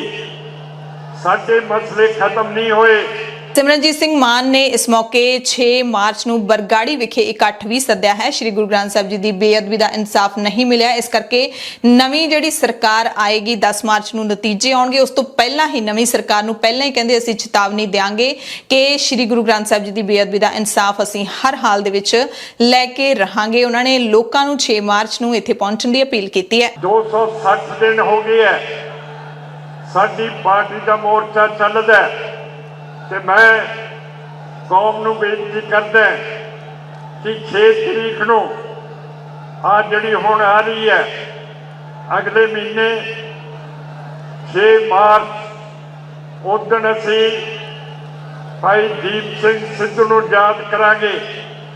ਸੋ 11 ਵਜੇ ਆਪ ਜੀ ਨੇ ਬਰਗਾੜੀ ਗੁਰਦੁਆਰਾ ਸਾਹਿਬ 10ਵੇਂ ਪਾਤਸ਼ਾਹ ਦੇ ਗੁਰਦੁਆਰਾ ਸਾਹਿਬ ਦੇ ਵਿੱਚ ਦਰਸ਼ਨ ਦੇਣੇ ਹੈ ਤੇ ਸਰਕਾਰ ਨੂੰ ਦੱਸਣਾ ਜਿੱਤੀਏ ਹਾਰੀਏ ਪਰ ਅਸੀਂ ਗੁਰੂ ਗ੍ਰੰਥ ਸਾਹਿਬ ਦਾ ਇਨਸਾਫ ਲੈ ਕੇ ਛੱਡਣਾ। ਤਿਹਾੜ ਜੇਲ੍ਹ ਦੇ ਵਿੱਚ ਬੰਦ ਸ਼੍ਰੀ ਅਕਾਲ ਤਖਤ ਸਾਹਿਬ ਦੇ ਮੁਤਵਾਜ਼ੀ ਜਥੇਦਾਰ ਭਾਈ ਜਗਤਾਰ ਸਿੰਘ ਹਵਾਰਾ ਦੇ ਵੱਲੋਂ ਵੀ ਇੱਕ ਸੰਦੇਸ਼ ਹੈ ਜਿਹੜਾ ਉਹ ਪੜ੍ਹ ਕੇ ਸੁਣਾਇਆ ਗਿਆ। ਭਾਈ ਬਲਜੀਤ ਸਿੰਘ ਖਾਲਸਾ ਨੇ ਦੀਪ ਸਿੱਧੂ ਨੂੰ ਸ਼ਰਧਾਂਜਲੀ ਦਿੰਦਿਆਂ ਹੋਇਆਂ ਇਹ ਜਿਹੜਾ ਸੰਦੇਸ਼ ਹੈ ਉਹ ਲੋਕਾਂ ਦੇ ਵਿੱਚ ਪੜ੍ਹ ਕੇ ਸੁਣਾਇਆ। ਦੀਪ ਸਿੱਧੂ ਦੇ ਭਰਾ ਮਨਦੀਪ ਸਿੰਘ ਸਿੱਧੂ ਨੇ ਸ਼੍ਰੋਮਣੀ ਗੁਰਦੁਆਰਾ ਪ੍ਰਬੰਧਕ ਕਮੇਟੀ ਸਮੇਤ ਸਾਰੀਆਂ ਜਥੇਬੰਦੀਆਂ ਦਾ, ਸਾਰੀਆਂ ਸੰਗਤਾਂ ਦਾ ਧੰਨਵਾਦ ਕੀਤਾ ਪ੍ਰਬੰਧਾਂ ਦੇ ਲਈ ਅਤੇ ਨਾਲ ਹੀ ਪਹੁੰਚੇ ਹੋਏ ਸੰਤਾਂ ਮਹਾਂਪੁਰਸ਼ਾਂ ਤੋਂ ਮਾਫੀ ਵੀ ਮੰਗੀ ਕਿ ਜੇ ਕਿਸੇ ਦੇ ਸਤਿਕਾਰ ਦੇ ਵਿੱਚ ਕੋਈ ਕਮੀ ਰਹਿ ਗਈ ਹੋਵੇ ਤਾਂ ਮੈਂ ਮਾਫੀ ਮੰਗਦਾ ਹਾਂ। ਨਾਲ ਹੀ ਅਪੀਲ ਵੀ ਕੀਤੀ ਕਿ ਸ਼ਾਂਤੀਪੂਰਵਕ ਤਰੀਕੇ ਦੇ ਨਾਲ ਜਿਵੇਂ ਸਾਰਾ ਜਿਹੜਾ ਅਰਦਾਸ ਸਮਾਗਮ ਨੇਪਰੇ ਚੜਿਆ ਹੈ ਉਵੇਂ ਹੀ ਅਰਦਾਸ ਵੀ ਸ਼ਾਂਤੀਪੂਰਵਕ ਹੀ ਕਰਨੀ ਹੈ। ਸਾਰੀ ਸਮੂਹ ਸਾਧ ਸੰਗਤ ਦਾ, ਆਪਣੇ ਪ੍ਰਬੰਧਕ ਕਮੇਟੀ ਦਾ ਜਿਨ੍ਹਾਂ ਨੇ ਇਹ ਸਾਰਾ ਅਰੇਂਜਮੈਂਟ ਕੀਤਾ, ਨਾਲ ਸਾਰੀ ਟੀਮ ਦਾ ਜੋ ਉਹਨਾਂ ਨੇ ਸਾਥ ਦੇ ਕੇ ਇੱਥੇ ਸਾਰਾ ਇਹ ਆਪਣਾ ਅੰਤਿਮ ਅਰਦਾਸ ਵਾਲਾ ਕਾਰਜ ਸੰਪੂਰਨ ਕਰਨ 'ਚ ਮਦਦ ਕੀਤੀ। ਮੈਂ ਧੰਨਵਾਦ ਕਰਦਾ ਮਹਾਂਪੁਰਸ਼ਾਂ ਦਾ ਤੇ ਉਹਨਾਂ ਤੋਂ ਮਾਫੀ ਵੀ ਮੰਗਦਾ ਜੇ ਸਾਡੇ ਤੋਂ ਕੋਈ ਉਹਨਾਂ ਦੀ ਇੱਜ਼ਤ ਵਿੱਚ ਕੋਈ ਸਾਡੇ ਤੋਂ ਗੁਸਤਾਖੀ ਹੋ ਗਈ ਹੋਵੇ। ਤੇ ਹੁਣ ਮੈਂ ਸਾਰੀ ਸਾਧ ਸੰਗਤ ਨੂੰ ਇਹ ਵੀ ਬੇਨਤੀ ਕਰਦਾ ਕਿ ਜਿਸ ਮਰਿਆਦਾ ਨਾਲ ਆਪਾਂ ਸਾਰੇ ਇੱਥੇ ਇਕੱਠੇ ਹੋਏ ਆ ਉਸ ਮਰਿਆਦਾ ਨਾਲ ਹੀ ਆਪਾਂ ਆਖਰੀ ਰਸਮ ਅਰਦਾਸ ਦੀ ਉਹ ਸੰਪੂਰਨ ਕਰੀਏ। ਇਸ ਮੌਕੇ ਬਾਬਾ ਸੇਵਾ ਸਿੰਘ ਰਾਮਪੁਰ ਖੇੜੇ ਵਾਲੇ ਵੀ ਪਹੁੰਚੇ ਹੋਏ ਸੀ ਜਿਨ੍ਹਾਂ ਦਾ ਦੀਪ ਸਿੱਧੂ ਦੇ ਨਾਲ ਕਾਫੀ ਪਿਆਰ ਸੀ। ਬਾਬਾ ਜੀ ਨੇ ਕਿਹਾ ਕਿ ਮਰਦਾ ਉਹ ਹੈ ਜਿਹਦੀ ਯਾਦ ਮਰ ਜਾਂਦੀ ਹੈ, ਦੀਪ ਮਰਿਆ ਨਹੀਂ, ਸਾਡੇ ਵਿੱਚ ਜਿਉਂਦਾ ਹੈ, ਹਰ ਨੌਜਵਾਨ ਦੇ ਦਿਲ ਦੀ ਧੜਕਣ ਬਣ ਚੁੱਕਿਆ ਹੈ। ਬਾਬਾ ਜੀ ਨੇ ਇਸ ਮੌਕੇ ਅਪੀਲ ਕੀਤੀ ਕਿ ਵੱਧ ਤੋਂ ਵੱਧ ਪੜ੍ਹੋ ਲਿਖੋ, ਕੌਮ ਬਾਰੇ ਸੋਚੋ, ਬਾਣੀ ਨੂੰ ਅਪਣਾਓ।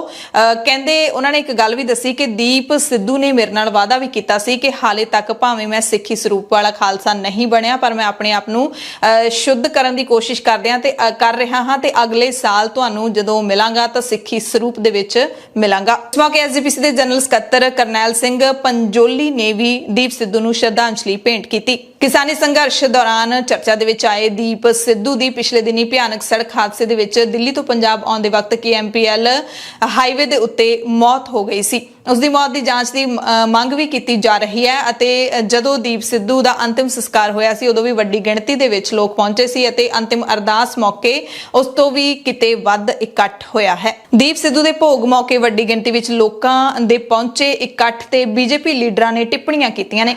ਵਿਨੀਤ ਜੋਸ਼ੀ ਦਾ ਬਿਆਨ ਆਇਆ, ਕਹਿੰਦੇ ਦੀਪ ਸਿੱਧੂ ਵੱਲ ਲੋਕਾਂ ਦਾ ਰੁਝਾਨ ਕੋਈ ਹੈਰਾਨੀ ਵਾਲੀ ਗੱਲ ਨਹੀਂ ਹੈ ਪਰ ਬਹੁਤ ਮੰਦਭਾਗੀ ਗੱਲ ਹੈ ਕਿ ਪੰਜਾਬ ਅੰਦਰ ਖਾਲਿਸਤਾਨ ਪੱਖੀ ਨਾਅਰੇ ਲੱਗ ਰਹੇ ਨੇ। ਨਵਾਂ ਦੇਸ਼ ਬਣਾਉਣ ਵਾਲਿਆਂ ਦੇ ਖਿਲਾਫ ਕਾਰਵਾਈ ਕੀਤੀ ਜਾਣੀ ਚਾਹੀਦੀ ਹੈ।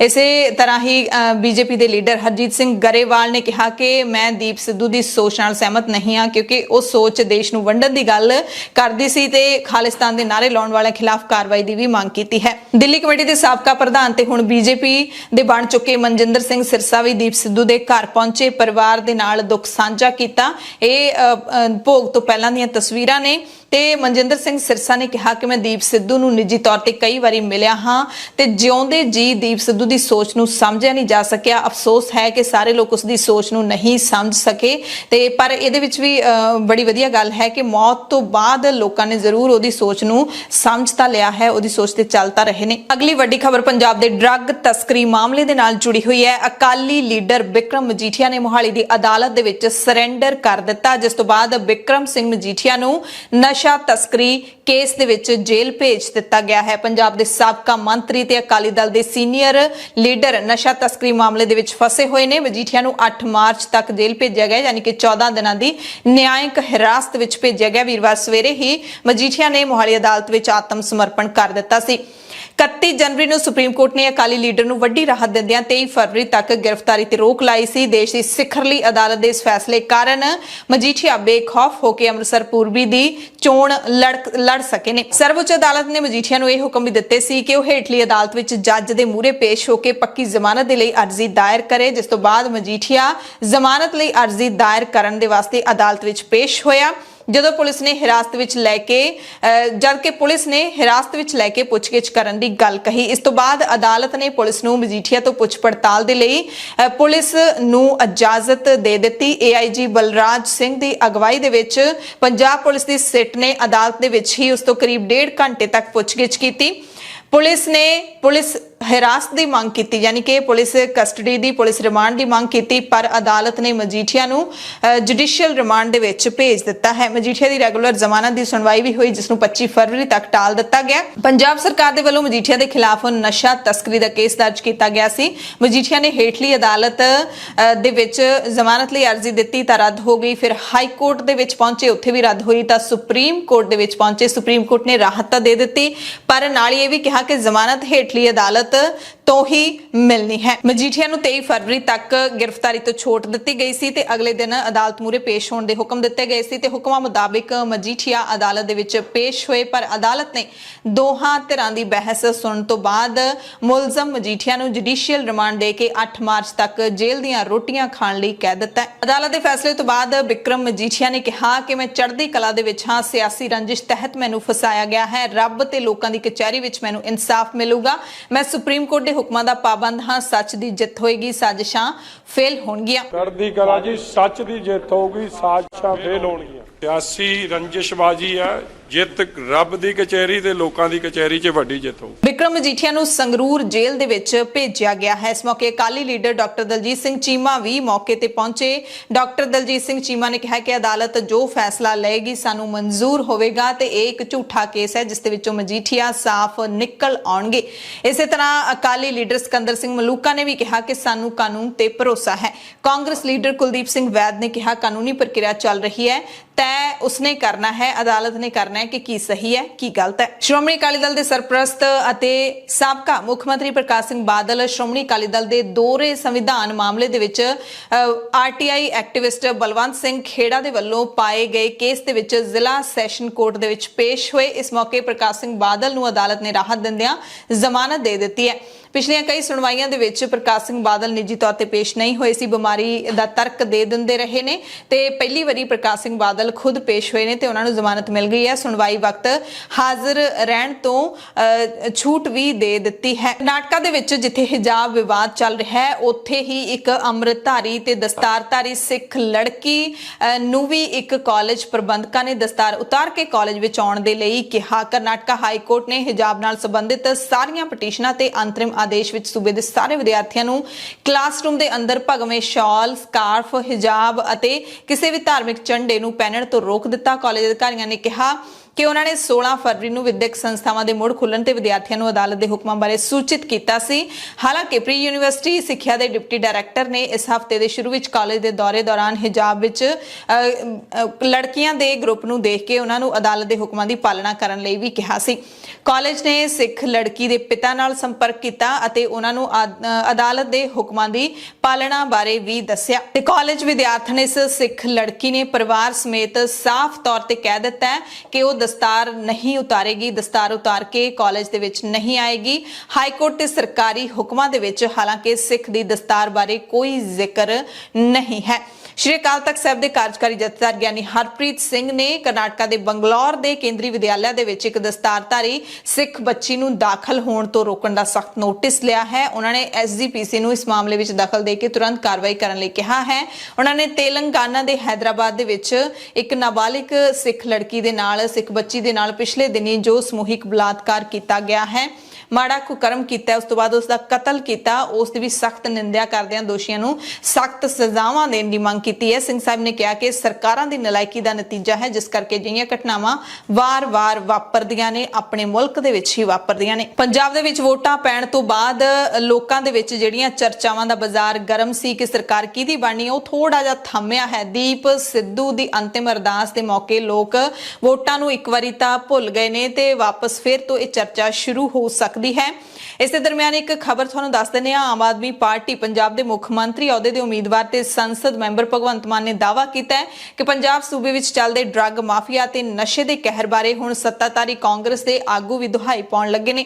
ਉਹਨਾਂ ਕਿਹਾ ਕਿ ਕਾਂਗਰਸ ਦੇ ਸੰਸਦ ਮੈਂਬਰ ਗੁਰਜੀਤ ਸਿੰਘ ਔਜਲਾ ਨੇ ਪੰਜਾਬ ਪੁਲਿਸ ਦੇ ਡੀਜੀਪੀ ਨੂੰ ਚਿੱਠੀ ਲਿਖ ਕੇ ਇਸ ਸੱਚ ਨੂੰ ਖੁਦ ਪ੍ਰਵਾਨ ਕੀਤਾ ਕਿ ਕਾਂਗਰਸ ਦੇ ਰਾਜ ਵਿੱਚ ਨਸ਼ੇ ਦਾ ਕਹਿਰ ਜਾਰੀ ਰਿਹਾ, ਡਰੱਗ ਮਾਫੀਆ ਦਾ ਸਿਆਸੀ ਆਗੂਆਂ ਦੇ ਨਾਲ ਗੱਠਜੋੜ ਬਣਿਆ ਰਿਹਾ। ਮਾਨ ਨੇ ਕਾਂਗਰਸੀ ਲੀਡਰਾਂ ਨੂੰ ਇਹ ਵੀ ਕਿਹਾ ਕਿ ਤੁਸੀਂ ਸਾਰੇ ਹੁਣ ਪੰਜਾਬ ਦੇ ਮੁੱਦਿਆਂ ਦਾ ਦਿਖਾਵਾ ਕਰਨਾ ਛੱਡ ਦਿਓ, ਚਿੰਤਾ ਕਰਨੀ ਛੱਡ ਦਿਓ, ਕਿਉਂਕਿ ਵੋਟਰਾਂ ਨੇ ਵੱਡੀ ਗਿਣਤੀ ਵਿੱਚ ਵੋਟਾਂ ਪਾ ਕੇ ਸੂਬੇ ਦੀ ਬਾਗਡੋਰ ਆਮ ਆਦਮੀ ਪਾਰਟੀ ਦੇ ਸਪੁਰਦ ਕਰ ਦਿੱਤੀ ਹੈ। 10 ਮਾਰਚ ਤੋਂ ਬਾਅਦ ਪੰਜਾਬ ਦੀ ਫਿਜ਼ਾ ਬਦਲ ਜਾਏਗੀ। ਪੰਜਾਬ ਕਾਂਗਰਸ ਦੀ ਜੇ ਗੱਲ ਕਰ ਲਈਏ ਤਾਂ ਵੋਟਾਂ ਪੈਣ ਤੋਂ ਬਾਅਦ ਅਤੇ ਸਰਕਾਰ ਬਣਨ ਤੋਂ ਪਹਿਲਾਂ ਕਾਂਗਰਸ ਦਾ ਕਲੇਸ਼ ਹਾਲੇ ਵੀ ਜਾਰੀ ਹੈ। ਕਾਂਗਰਸ ਦੇ ਦਿੱਗਜ ਲੀਡਰ ਪੰਜਾਬ ਕਾਂਗਰਸ ਦੇ ਸਾਬਕਾ ਪ੍ਰਧਾਨ ਸੁਨੀਲ ਜਾਖੜ ਨੇ ਮੌਜੂਦਾ ਕਾਂਗਰਸ ਪ੍ਰਧਾਨ ਨਵਜੋਤ ਸਿੰਘ ਸਿੱਧੂ ਬਾਰੇ ਹੈਰਾਨ ਕਰਨ ਵਾਲਾ ਦਾਅਵਾ ਕੀਤਾ ਹੈ। ਜਾਖੜ ਦਾ ਕਹਿਣਾ ਹੈ ਕਿ ਨਵਜੋਤ ਸਿੰਘ ਸਿੱਧੂ ਆਪਣੀ ਪ੍ਰਸਿੱਧੀ ਦੇ ਸਿਖਰ ਤੇ ਬਿਲਕੁਲ ਕੱਲੇ ਨੇ। ਸੁਨੀਲ ਜਾਖੜ ਨੇ ਸਿੱਧੂ ਦੇ ਕੱਲੇਪਨ ਦਾ ਕਾਰਨ ਵੀ ਦੱਸਿਆ ਹੈ।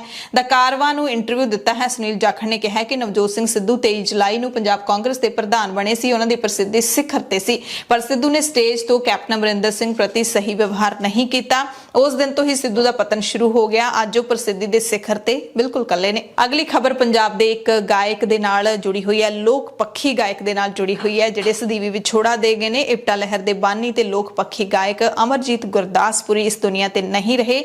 ਉਹਨਾਂ ਦੀ ਮ੍ਰਿਤਕ ਦੇਹ ਦਾ ਪਿੰਡ ਉਦੋਵਾਲੀ ਨੇੜੇ ਧਿਆਨਪੁਰ ਦੇ ਵਿੱਚ ਸ਼ੁੱਕਰਵਾਰ ਨੂੰ ਅੰਤਿਮ ਸੰਸਕਾਰ ਹੋਏਗਾ। 25 ਫਰਵਰੀ ਨੂੰ ਅਮਰਜੀਤ ਗੁਰਦਾਸਪੁਰੀ ਆਪਣੇ ਪੁੱਤਰ ਪਰਮ ਸੁਨੀਲ ਸਿੰਘ ਦੀ ਮੌਤ ਕਾਰਨ ਸਦਮੇ ਵਿੱਚ ਸਨ ਅਤੇ ਪਿਛਲੇ ਕੁਝ ਸਮੇਂ ਤੋਂ ਬਿਮਾਰ ਵੀ ਸਨ। ਪ੍ਰਧਾਨ ਮੰਤਰੀ ਨਰਿੰਦਰ ਮੋਦੀ ਨੇ ਮੁੜ ਤੋਂ ਕਿਸਾਨਾਂ ਦੇ ਬਾਰੇ ਬਿਆਨ ਦਿੱਤਾ ਹੈ। ਮੋਦੀ ਨੇ ਕਿਹਾ ਕਿਸਾਨਾਂ ਦੀ ਆਮਦਨ ਵਧਾਉਣਾ ਤੇ ਉਹਨਾਂ ਨੂੰ ਬੀਜ ਤੋਂ ਲੈ ਕੇ ਬਾਜ਼ਾਰ ਤੱਕ ਆਧੁਨਿਕ ਸਹੂਲਤਾਂ ਪ੍ਰਦਾਨ ਕਰਨਾ ਸਾਡੀ ਸਰਕਾਰ ਦੀ ਤਰਜੀਹ ਹੈ, ਪਹਿਲ ਹੈ। ਪ੍ਰਧਾਨ ਮੰਤਰੀ ਮੋਦੀ ਨੇ ਕਿਹਾ ਕਿ ਇਹਨਾਂ ਯਤਨਾਂ ਨੂੰ ਅੱਗੇ ਵਧਾਉਂਦੇ ਹੋਏ ਕੇਂਦਰੀ ਬਜਟ 2022 ਨੇ ਖੇਤੀਬਾੜੀ ਦੇ ਆਧੁਨਿਕੀਕਰਨ ਅਤੇ ਅਪਗ੍ਰੇਡ ਕਰਨ ਦੇ ਤਰੀਕੇ ਸੁਝਾਏ ਨੇ। ਆਮ ਬਜਟ ਦੇ ਵਿੱਚ ਖੇਤੀਬਾੜੀ ਖੇਤਰ ਨੂੰ ਮਜ਼ਬੂਤ ਕਰਨ ਬਾਰੇ ਨੁਕਤਿਆਂ ਤੇ ਵੈਬੀਨਾਰ ਦੇ ਵਿੱਚ ਪੀਐਮ ਨੇ ਇਹ ਵੀ ਕਿਹਾ ਕਿ ਪ੍ਰਧਾਨ ਮੰਤਰੀ ਕਿਸਾਨ ਸਨਮਾਨ ਨਿਧੀ ਯੋਜਨਾ ਅੱਜ ਮੁਲਕ ਦੇ ਛੋਟੇ ਕਿਸਾਨਾਂ ਦੇ ਲਈ ਵੱਡਾ ਸਹਾਰਾ ਹੈ।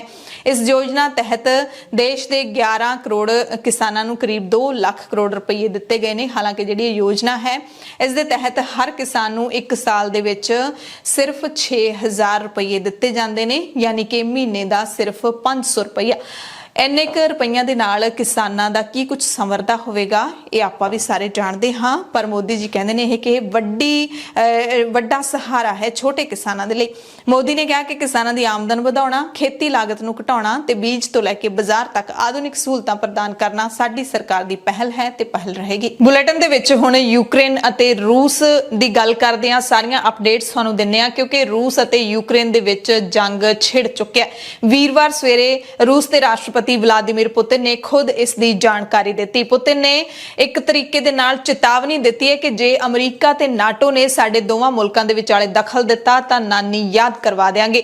ਰੂਸ ਵੱਲੋਂ ਯੂਕਰੇਨ ਖਿਲਾਫ ਵਿਸ਼ੇਸ਼ ਫੌਜੀ ਆਪਰੇਸ਼ਨ ਸ਼ੁਰੂ ਹੁੰਦਿਆਂ ਹੀ 40 ਜਣੇ ਮਾਰੇ ਗਏ ਨੇ। ਇਹ ਯੂਕਰੇਨ ਨੇ ਦਾਅਵਾ ਕੀਤਾ ਹੈ ਕਿ ਸਾਡੇ 40 ਜਣੇ ਮਾਰ ਦਿੱਤੇ ਗਏ ਨੇ। ਯੂਕਰੇਨ ਦੀ ਹਵਾਈ ਰੱਖਿਆ ਪ੍ਰਣਾਲੀ ਤੇ ਹਵਾਈ ਅੱਡੇ ਤਬਾਹ ਕਰ ਦਿੱਤੇ ਨੇ। ਯੂਕਰੇਨ ਦੇ ਵੱਲੋਂ 50 ਰੂਸੀ ਫੌਜੀ ਮਾਰਨ, 6 ਲੜਾਕੂ ਜਹਾਜ਼ ਅਤੇ 4 ਟੈਂਕ ਤਬਾਹ ਕਰਨ ਦਾ ਵੀ ਦਾਅਵਾ ਕੀਤਾ ਗਿਆ। ਹਾਲਾਂਕਿ ANI ਦੀ ਜਾਣਕਾਰੀ ਦੇ ਮੁਤਾਬਿਕ ਰੂਸ ਅਤੇ ਯੂਕਰੇਨ ਜੰਗ ਦੇ ਵਿੱਚ 18 ਜਣਿਆਂ ਦੀ ਮੌਤ ਹੋ ਗਈ ਹੈ। ਰੂਸੀ ਰਾਸ਼ਟਰਪਤੀ ਵਲਾਦੀਮੀਰ ਪੁਤਿਨ ਨੇ ਯੂਕਰੇਨ ਦੇ ਵਿੱਚ ਵਿਸ਼ੇਸ਼ ਫੌਜੀ ਕਾਰਵਾਈ ਕਰਨ ਦਾ ਹੁਕਮ ਦਿੰਦਿਆਂ ਦੂਸਰੇ ਮੁਲਕਾਂ ਖਾਸ ਤੌਰ ਤੇ ਅਮਰੀਕਾ ਦੇ ਨਾਟੋ ਨੂੰ ਚੇਤਾਵਨੀ ਦਿੱਤੀ ਹੈ ਕਿ ਰੂਸੀ ਕਾਰਵਾਈ ਦੇ ਵਿੱਚ ਟੰਗ ਨਾ ਅੜਾਇਓ। ਜੇ ਤੁਸੀਂ ਅਜਿਹਾ ਕਰਨ ਦੀ ਕੋਸ਼ਿਸ਼ ਵੀ ਕੀਤੀ ਤਾਂ ਨਤੀਜੇ ਮਾੜੇ ਹੋਣਗੇ ਜਿਹੜੇ ਤੁਸੀਂ ਪਹਿਲਾਂ ਕਦੇ ਨਹੀਂ ਦੇਖੇ ਹੋਣੇ।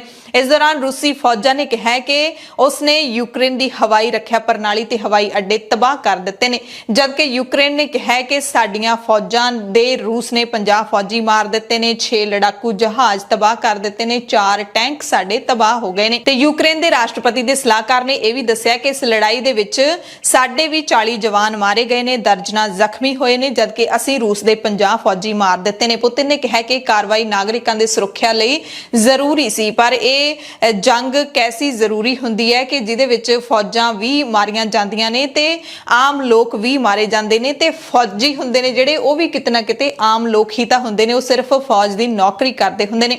ਇਸ ਦੌਰਾਨ ਯੂਕਰੇਨ ਦੇ ਕਈ ਇਲਾਕਿਆਂ ਦੇ ਵਿੱਚ ਧਮਾਕਿਆਂ ਦੀ ਆਵਾਜ਼ ਲਗਾਤਾਰ ਸੁਣਾਈ ਦੇ ਰਹੀ ਹੈ ਤੇ ਟੀਵੀ ਸੰਬੋਧਨ ਦੇ ਵਿੱਚ ਰਾਸ਼ਟਰਪਤੀ ਪੁਤਿਨ ਨੇ ਕਿਹਾ ਕਿ ਨਾਟੋ ਆਪਹੁਦਰੀਆਂ ਕਰਕੇ ਰੂਸੀ ਸੁਰੱਖਿਆ ਨੂੰ ਟਿੱਚ ਸਮਝ ਰਿਹਾ ਹੈ। ਯੂਕਰੇਨ ਦੇ ਵੱਲੋਂ ਰੂਸ ਨੂੰ ਖਤਰੇ ਕਾਰਨ ਇਹ ਕਾਰਵਾਈ ਕਰਨੀ ਜ਼ਰੂਰੀ ਸੀ ਤੇ ਸਾਡਾ ਮਕਸਦ ਯੂਕਰੇਨ ਤੇ ਕਬਜ਼ਾ ਕਰਨਾ ਨਹੀਂ ਹੈ, ਇਹ ਵੀ ਰਾਸ਼ਟਰਪਤੀ ਨੇ ਕਿਹਾ। ਅਮਰੀਕਾ ਦੇ ਰਾਸ਼ਟਰਪਤੀ ਜੋ ਬਾਈਡਨ ਨੇ ਕਿਹਾ ਕਿ ਰੂਸੀ ਹਮਲਾ ਪਹਿਲਾਂ ਤੋਂ ਹੀ ਤੈਅ ਸੀ। ਅਸੀਂ ਕਈ ਦਿਨਾਂ ਤੋਂ ਕਹਿ ਰਹੇ ਸੀ ਕਿ ਰੂਸ ਹਮਲਾ ਕਰੇਗਾ, ਪਰ ਰੂਸ ਲਗਾਤਾਰ ਇਸ ਗੱਲ ਤੋਂ ਇਨਕਾਰ ਕਰਦਾ ਰਿਹਾ। ਉਸ ਦਾ ਇਹੀ ਦਾਅਵਾ ਸੀ ਕਿ ਸਾਡੀਆਂ ਫੌਜਾਂ ਯੂਕਰੇਨ ਦੀ ਹੱਦ ਤੇ ਸਿਰਫ ਜੰਗੀ ਅਭਿਆਸ ਕਰਨ ਦੇ ਲਈ ਗਈਆਂ ਨੇ। ਅਮਰੀਕਾ ਦੇ ਵੱਲੋਂ ਰੂਸ ਦੇ ਖਿਲਾਫ ਹੋਰ ਪਾਬੰਦੀਆਂ ਦਾ ਐਲਾਨ ਕੀਤਾ ਜਾ ਸਕਦਾ ਹੈ ਤੇ ਰੂਸ ਦੇ ਵੱਲੋਂ ਪੂਰੀ ਤਾਕਤ ਦੇ ਨਾਲ ਹਮਲਾ ਕੀਤਾ ਜਾ ਰਿਹਾ ਹੈ, ਜਿਸ ਕਾਰਨ ਜਾਨ ਤੇ ਮਾਲ ਦਾ ਕਾਫੀ ਨੁਕਸਾਨ ਹੋ ਸਕਦਾ ਹੈ। ਨਤੀਜੇ ਵਜੋਂ ਯੂਕਰੇਨ ਦੀ ਚੁਣੀ ਹੋਈ ਸਰਕਾਰ ਦਾ ਤਖਤਾ ਵੀ ਪਲਟ ਸਕਦਾ ਹੈ ਤੇ ਇਸ ਸੰਘਰਸ਼ ਦੇ ਨਤੀਜੇ ਵਜੋਂ ਰੂਸ ਤੇ ਵਿਸ਼ਵ ਵਿਆਪੀ ਪਾਬੰਦੀਆਂ ਲਾਈਆਂ ਜਾ ਰਹੀਆਂ ਨੇ, ਜਿਹਦੇ ਨਾਲ ਯੂਰਪ ਨੂੰ ਊਰਜਾ ਸਮੱਗਰੀ ਦੀ ਸਪਲਾਈ ਤੇ ਅਸਰ ਪੈ ਸਕਦਾ ਹੈ। ਵਿਸ਼ਵ ਵਿੱਤੀ ਬਾਜ਼ਾਰ ਤੇ ਵੀ ਗੰਭੀਰ ਪ੍ਰਭਾਵ ਪੈ ਸਕਦਾ ਹੈ ਤੇ ਇਸ ਦੇ ਸੰਕੇਤ ਮਿਲਣੇ ਸ਼ੁਰੂ ਵੀ ਹੋ ਗਏ ਨੇ। ਹਮਲੇ ਤੋਂ ਬਾਅਦ ਯੂਕਰੇਨ ਦੀ ਰਾਜਧਾਨੀ ਕੀਵ ਦੇ ਵਿੱਚ ਲੋਕ ਸ਼ਹਿਰਾਂ ਦੇ ਵਿੱਚ ਭੱਜਦੇ ਨਜ਼ਰ ਆਏ। ਐਕਸਪ੍ਰੈਸ ਵੇ ਤੇ ਵੱਡੀ ਗਿਣਤੀ ਵਿੱਚ ਜਾਮ ਲੱਗ ਗਿਆ ਸੀ। ਕੀਵ ਦੇ ਲੋਕਾਂ ਦੇ ਵਿੱਚ ਕਾਫੀ ਘਬਰਾਹਟ ਪਾਈ ਜਾ ਰਹੀ ਹੈ। ਯੂਕਰੇਨ ਦੇ ਵਿਦੇਸ਼ ਮੰਤਰੀ ਦਿਮਿਤਰੋ ਕੁਲੇਬਾ ਨੇ ਰੂਸ ਨਾਲ ਨਿਪਟਣ ਦੇ ਲਈ 5 ਸੁਝਾਅ ਵੀ ਦਿੱਤੇ ਨੇ। ਸੁਝਾਅ ਦੇਣ ਦੇ ਨਾਲ ਉਹਨਾਂ ਨੇ ਦਾਅਵਾ ਵੀ ਕੀਤਾ ਕਿ ਯੂਕਰੇਨ ਆਪਣਾ ਬਚਾਅ ਕਰੇਗਾ, ਜਿੱਤੇਗਾ। ਦੁਨੀਆ ਪੁਤਿਨ ਨੂੰ ਬਿਲਕੁਲ ਰੋਕ ਸਕਦੀ ਹੈ। ਹੁਣ ਕਾਰਵਾਈ ਦਾ ਸਮਾਂ ਆ ਗਿਆ ਹੈ ਤੇ ਦੁਨੀਆ ਨੂੰ ਕੁਲੇਬਾ ਨੇ ਅਪੀਲ ਵੀ ਕੀਤੀ ਹੈ ਕਿ ਰੂਸ ਦੇ ਖਿਲਾਫ ਸਾਰੀ ਦੁਨੀਆ ਦੇ ਜਿਹੜੇ ਦੇਸ਼ ਨੇ ਉਹ ਇਕਜੁੱਟ ਹੋ ਜਾਣ ਤੇ 5 ਜਿਹੜੇ ਸੁਝਾਅ ਦਿੱਤੇ ਨੇ। ਸਵਿਫਟ ਸਮੇਤ ਰੂਸ ਤੇ ਸਖਤ ਪਾਬੰਦੀਆਂ ਲਾਈਆਂ ਜਾਣੀਆਂ ਚਾਹੀਦੀਆਂ ਨੇ। ਇਹ ਪਹਿਲਾ ਸੁਝਾਅ ਹੈ। ਰੂਸ ਦੇ ਨਾਲ ਵਿੱਤੀ ਲੈਣ ਦੇਣ ਵੀ ਰੋਕਿਆ ਜਾਣਾ ਚਾਹੀਦਾ ਹੈ। ਰੂਸ ਨੂੰ ਹਰ ਤਰੀਕੇ ਦੇ ਨਾਲ ਅਲੱਗ-ਥਲੱਗ ਕੀਤਾ ਜਾਣਾ ਚਾਹੀਦਾ ਹੈ। ਯੂਕਰੇਨ ਦੇ ਲਈ ਹਥਿਆਰ ਤੇ ਸੁਰੱਖਿਆ ਉਪਕਰਣ ਬਾਕੀ ਮੁਲਕ ਨੇ ਜਿਹੜੇ ਉਹ ਮੁਹੱਈਆ ਕਰਵਾਉਣ, ਯੂਕਰੇਨ ਨੂੰ ਸਪਲਾਈ ਕਰਨ, ਵਿੱਤੀ ਸਹਾਇਤਾ ਦੇਣ, ਮਨੁੱਖੀ ਸਹਾਇਤਾ ਦੇਣ, ਯਾਨੀ ਕਿ ਫੌਜੀ ਭੇਜਣ। ਸਵਿਫਟ ਇੱਕ ਗਲੋਬਲ ਮੈਨੇਜਿੰਗ ਸਰਵਿਸ ਹੈ। 200 ਮੁਲਕਾਂ ਦੇ ਵਿੱਚ ਹਜ਼ਾਰਾਂ ਵਿੱਤੀ ਸੰਸਥਾਵਾਂ ਇਸ ਦਾ ਇਸਤੇਮਾਲ ਕਰਦੀਆਂ ਨੇ। ਇਸ ਦੇ ਨਾਲ ਰੂਸੀ ਬੈਂਕਾਂ ਦੇ ਲਈ ਵਿਦੇਸ਼ ਵਿੱਚ ਕਾਰੋਬਾਰ ਕਰਨਾ ਕਾਫੀ ਮੁਸ਼ਕਿਲ ਹੋ ਜਾਏਗਾ। ਇਸ ਜੰਗ ਦੇ ਦੌਰਾਨ ਰੂਸ ਦੇ ਰੱਖਿਆ ਮੰਤਰਾਲੇ ਨੇ ਹੁਣ ਇੱਕ ਹੋਰ ਦਾਅਵਾ ਕੀਤਾ ਕਿ ਯੂਕਰੇਨ ਦੇ ਫੌਜੀ ਆਪਣੇ ਹਥਿਆਰ ਛੱਡ ਕੇ ਜਾ ਰਹੇ ਨੇ। ਰੂਸੀ ਰੱਖਿਆ ਮੰਤਰਾਲੇ ਨੇ ਖੁਫੀਆ ਜਾਣਕਾਰੀ ਦੇ ਆਧਾਰ ਤੇ ਇਹ ਦਾਅਵਾ ਕੀਤਾ ਹੈ। ਰੱਖਿਆ ਮੰਤਰਾਲੇ ਨੇ ਇਹ ਵੀ ਫਿਰ ਕਹਿ ਦਿੱਤਾ ਹੈ ਕਿ ਜਿਹੜੇ ਫੌਜੀਆਂ ਨੇ ਯੂਕਰੇਨ ਦੇ ਫੌਜੀਆਂ ਨੇ ਹਥਿਆਰ ਛੱਡ ਦਿੱਤੇ ਨੇ, ਉਹਨਾਂ ਦੇ ਟਿਕਾਣਿਆਂ ਤੇ ਅਸੀਂ ਕਾਰਵਾਈ ਨਾ ਕਰ ਰਹੇ ਹਾਂ ਤੇ ਨਾ ਹੀ ਕਰਾਂਗੇ। ਤੇ ਹੁਣ ਇੱਕ ਵੱਡੀ ਅਪਡੇਟ ਉਹਨਾਂ ਭਾਰਤੀਆਂ ਦੇ ਲਈ ਜਿਹੜੇ ਯੂਕਰੇਨ ਦੇ ਵਿੱਚ ਨੇ।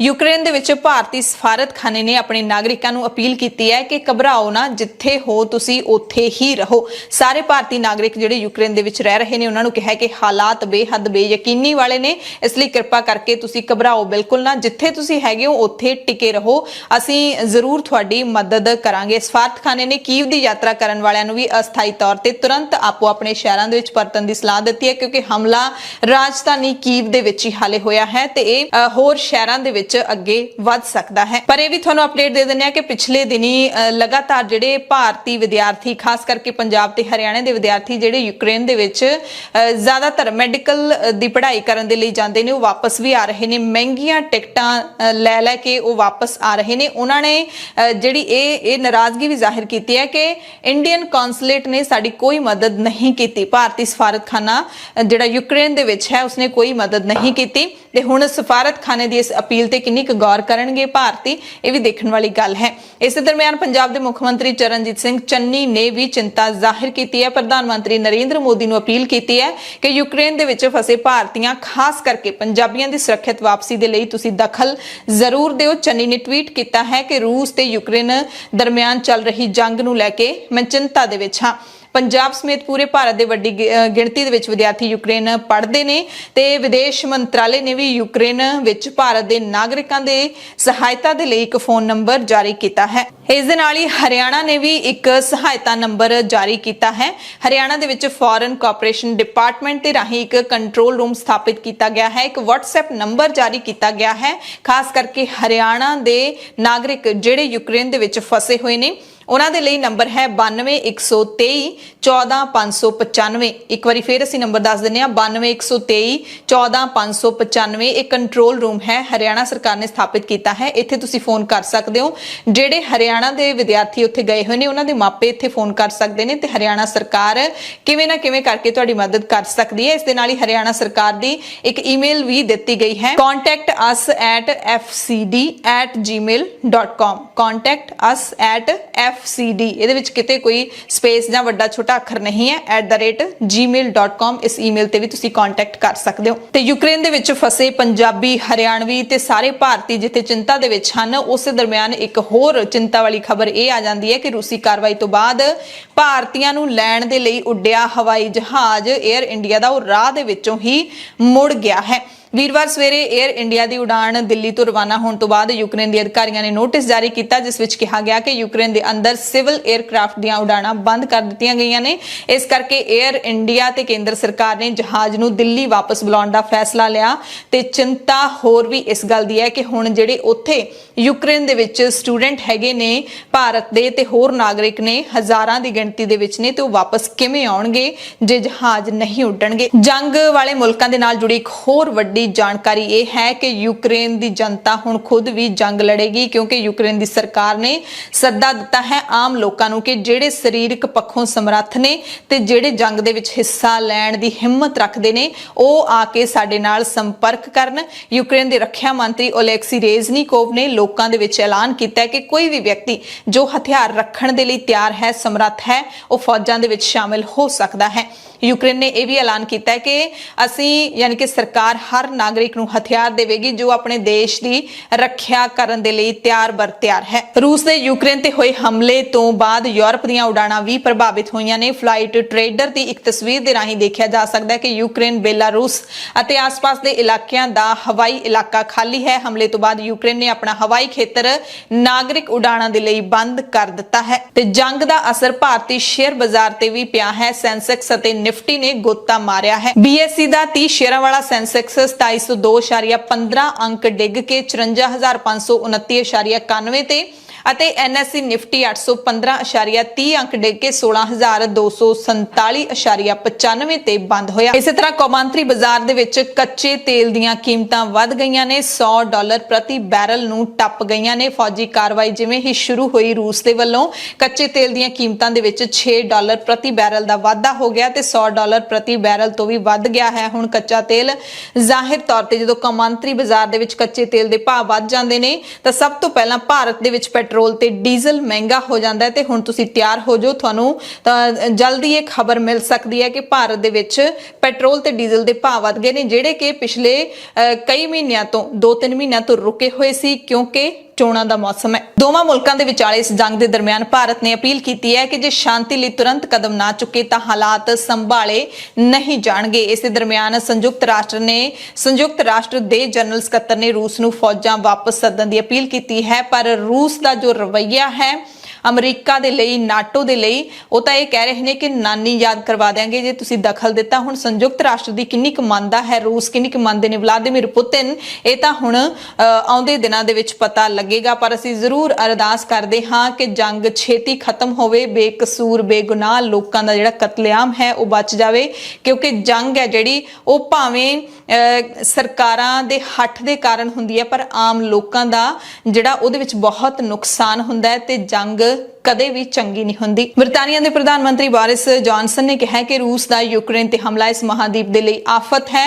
ਉਹ G7 ਦੇ ਲੀਡਰਾਂ ਨਾਲ ਗੱਲਬਾਤ ਕਰਨਗੇ। ਬੋਰਿਸ ਜੌਨਸਨ ਨੇ ਟਵੀਟ ਕੀਤਾ ਹੈ ਕਿ ਨਾਟੋ ਦੇ ਸਾਰੇ ਲੀਡਰਾਂ ਦੀ ਤੁਰੰਤ ਐਮਰਜੈਂਸੀ ਬੈਠਕ ਬੁਲਾਉਣ ਦੀ ਵੀ ਅਸੀਂ ਅਪੀਲ ਕਰ ਰਹੇ ਹਾਂ। ਕੈਨੇਡਾ ਦੇ ਪ੍ਰਧਾਨ ਮੰਤਰੀ ਜਸਟਿਨ ਟਰੂਡੋ ਨੇ ਯੂਕਰੇਨ ਤੇ ਰੂਸ ਦੀ ਕਾਰਵਾਈ ਨੂੰ ਘੋਰ ਭਿਅੰਕਰ ਹਮਲਾ ਦੱਸਿਆ ਹੈ ਤੇ ਸਖਤ ਸ਼ਬਦਾਂ ਦੇ ਵਿੱਚ ਇਸ ਦੀ ਨਿੰਦਿਆ ਕੀਤੀ ਹੈ। ਅਮਰੀਕੀ ਰਾਸ਼ਟਰਪਤੀ ਜੋ ਬਾਈਡਨ ਨੇ ਵੀ ਰੂਸੀ ਫੌਜਾਂ ਦੀ ਕਾਰਵਾਈ ਨੂੰ ਅਣਭੜਕਾਈ ਅਤੇ ਨਾਵਾਜਿਬ ਕਰਾਰ ਦਿੱਤਾ ਹੈ। ਉਹਨਾਂ ਕਿਹਾ ਕਿ ਪੂਰੀ ਦੁਨੀਆ ਦੀਆਂ ਅਰਦਾਸਾਂ ਯੂਕਰੇਨ ਵਾਸੀਆਂ ਦੇ ਨਾਲ ਨੇ। ਰਾਸ਼ਟਰਪਤੀ ਪੁਤਿਨ ਨੇ ਇੱਕ ਸੋਚੀ ਸਮਝੀ ਜੰਗ ਚੁਣੀ ਹੈ ਜੋ ਮਨੁੱਖੀ ਦੁੱਖਾਂ ਅਤੇ ਜ਼ਿੰਦਗੀ ਦਾ ਵਿਨਾਸ਼ਕਾਰੀ ਘਾਟਾ ਲੈ ਕੇ ਆਵੇਗੀ। ਤੋਂ ਸੰਖੇਪ ਦੇ ਵਿੱਚ ਇੱਕ ਦੋ ਅਪਡੇਟਸ ਅਸੀਂ ਹੋਰ ਤੁਹਾਨੂੰ ਦੇ ਦਿੰਨੇ ਆ ਕਿ ਯੂਕਰੇਨ ਤੋਂ ਆਉਣ ਵਾਲੀਆਂ ਤੇ ਜਾਣ ਵਾਲੀਆਂ ਸਾਰੀਆਂ ਨਾਗਰਿਕ ਉਡਾਣਾਂ ਫਿਲਹਾਲ ਰੱਦ ਨੇ ਤੇ ਜਿਹੜੇ ਭਾਰਤੀ ਵਿਦਿਆਰਥੀ ਪੰਜਾਬ ਦੇ ਵੀ ਵਿਦਿਆਰਥੀ ਨੇ, ਹਰਿਆਣੇ ਦੇ ਵੀ ਨੇ, ਪੂਰੇ ਭਾਰਤ ਦੇ ਕਈ ਸੂਬਿਆਂ ਦੇ ਵਿਦਿਆਰਥੀ ਯੂਕਰੇਨ ਦੇ ਵਿੱਚ ਨੇ, ਉਹਨਾਂ ਦੇ ਮਾਪੇ ਜ਼ਰੂਰ ਸਰਕਾਰਾਂ ਨੂੰ ਅਪੀਲ ਕਰਨ। ਟਵਿੱਟਰ ਦੇ ਉੱਤੇ ਤੁਸੀਂ ਇੱਕ ਮੁਹਿੰਮ ਚਲਾ ਸਕਦੇ ਹੋ ਜਦੋਂ ਭਾਰਤ ਸਰਕਾਰ ਤੁਹਾਡੇ ਬੱਚਿਆਂ ਦੇ ਲਈ ਕੁਛ ਨਾ ਕੁਛ ਜਿਹੜੀ ਹੈ ਉਹ ਦਬਾਅ ਬਣਾ ਸਕਦੀ ਹੈ ਯੂਕਰੇਨ ਦੀ ਸਰਕਾਰ ਤੇ ਰੂਸ ਦੀ ਸਰਕਾਰ ਤੇ, ਤਾਂ ਕਿ ਤੁਹਾਡੇ ਜਿਹੜੇ ਮੈਂਬਰ ਹੈਗੇ ਨੇ, ਘਰਾਂ ਦੇ ਮੈਂਬਰ ਨੇ, ਉਹ ਵਾਪਸ ਇੱਥੇ ਸੁਰੱਖਿਅਤ ਆ ਜਾਣ ਕਿਉਂਕਿ ਫਿਲਹਾਲ ਰਾਹ ਬੰਦ ਹੋ ਗਿਆ। ਯੂਕਰੇਨ ਨੂੰ ਨਾ ਕੋਈ ਉਡਾਣ ਜਾ ਰਹੀ ਹੈ ਨਾ ਹੀ ਕੋਈ ਆ ਰਹੀ ਹੈ। ਯੂਕਰੇਨ ਦੀ ਰਾਜਧਾਨੀ ਕੀਵ ਦੇ ਵਿੱਚ ਵੱਡੇ ਟ੍ਰੈਫਿਕ ਜਾਮ ਵੀ ਲੱਗੇ ਹੋਏ ਨੇ। ਐਮਰਜੈਂਸੀ ਸਾਇਰਨ ਲਗਾਤਾਰ ਵੱਜ ਰਹੇ ਨੇ ਤੇ ਲੋਕ ਸੁਰੱਖਿਅਤ ਥਾਵਾਂ ਵੱਲ ਜਾਣ ਦੀ ਕੋਸ਼ਿਸ਼ ਕਰਦੇ ਨੇ। ਅਸੀਂ ਫਿਰ ਅਰਦਾਸ ਕਰਦੇ ਹਾਂ, ਤੁਸੀਂ ਵੀ ਸਾਰੇ ਅਰਦਾਸ ਕਰਿਓ ਕਿ ਜੰਗ ਛੇਤੀ ਮੁੱਕ ਜਾਵੇ। ਪੰਜਾਬ ਦੀਆਂ ਖਾਸ ਖਬਰਾਂ ਦੇ ਖਾਸ ਬੁਲੇਟਿਨ ਦੇ ਵਿੱਚ ਤੁਹਾਡੇ ਸਭ ਤੋਂ ਇਜਾਜ਼ਤ ਚਾਹੁੰਦੇ ਹਾਂ। ਧੰਨਵਾਦ।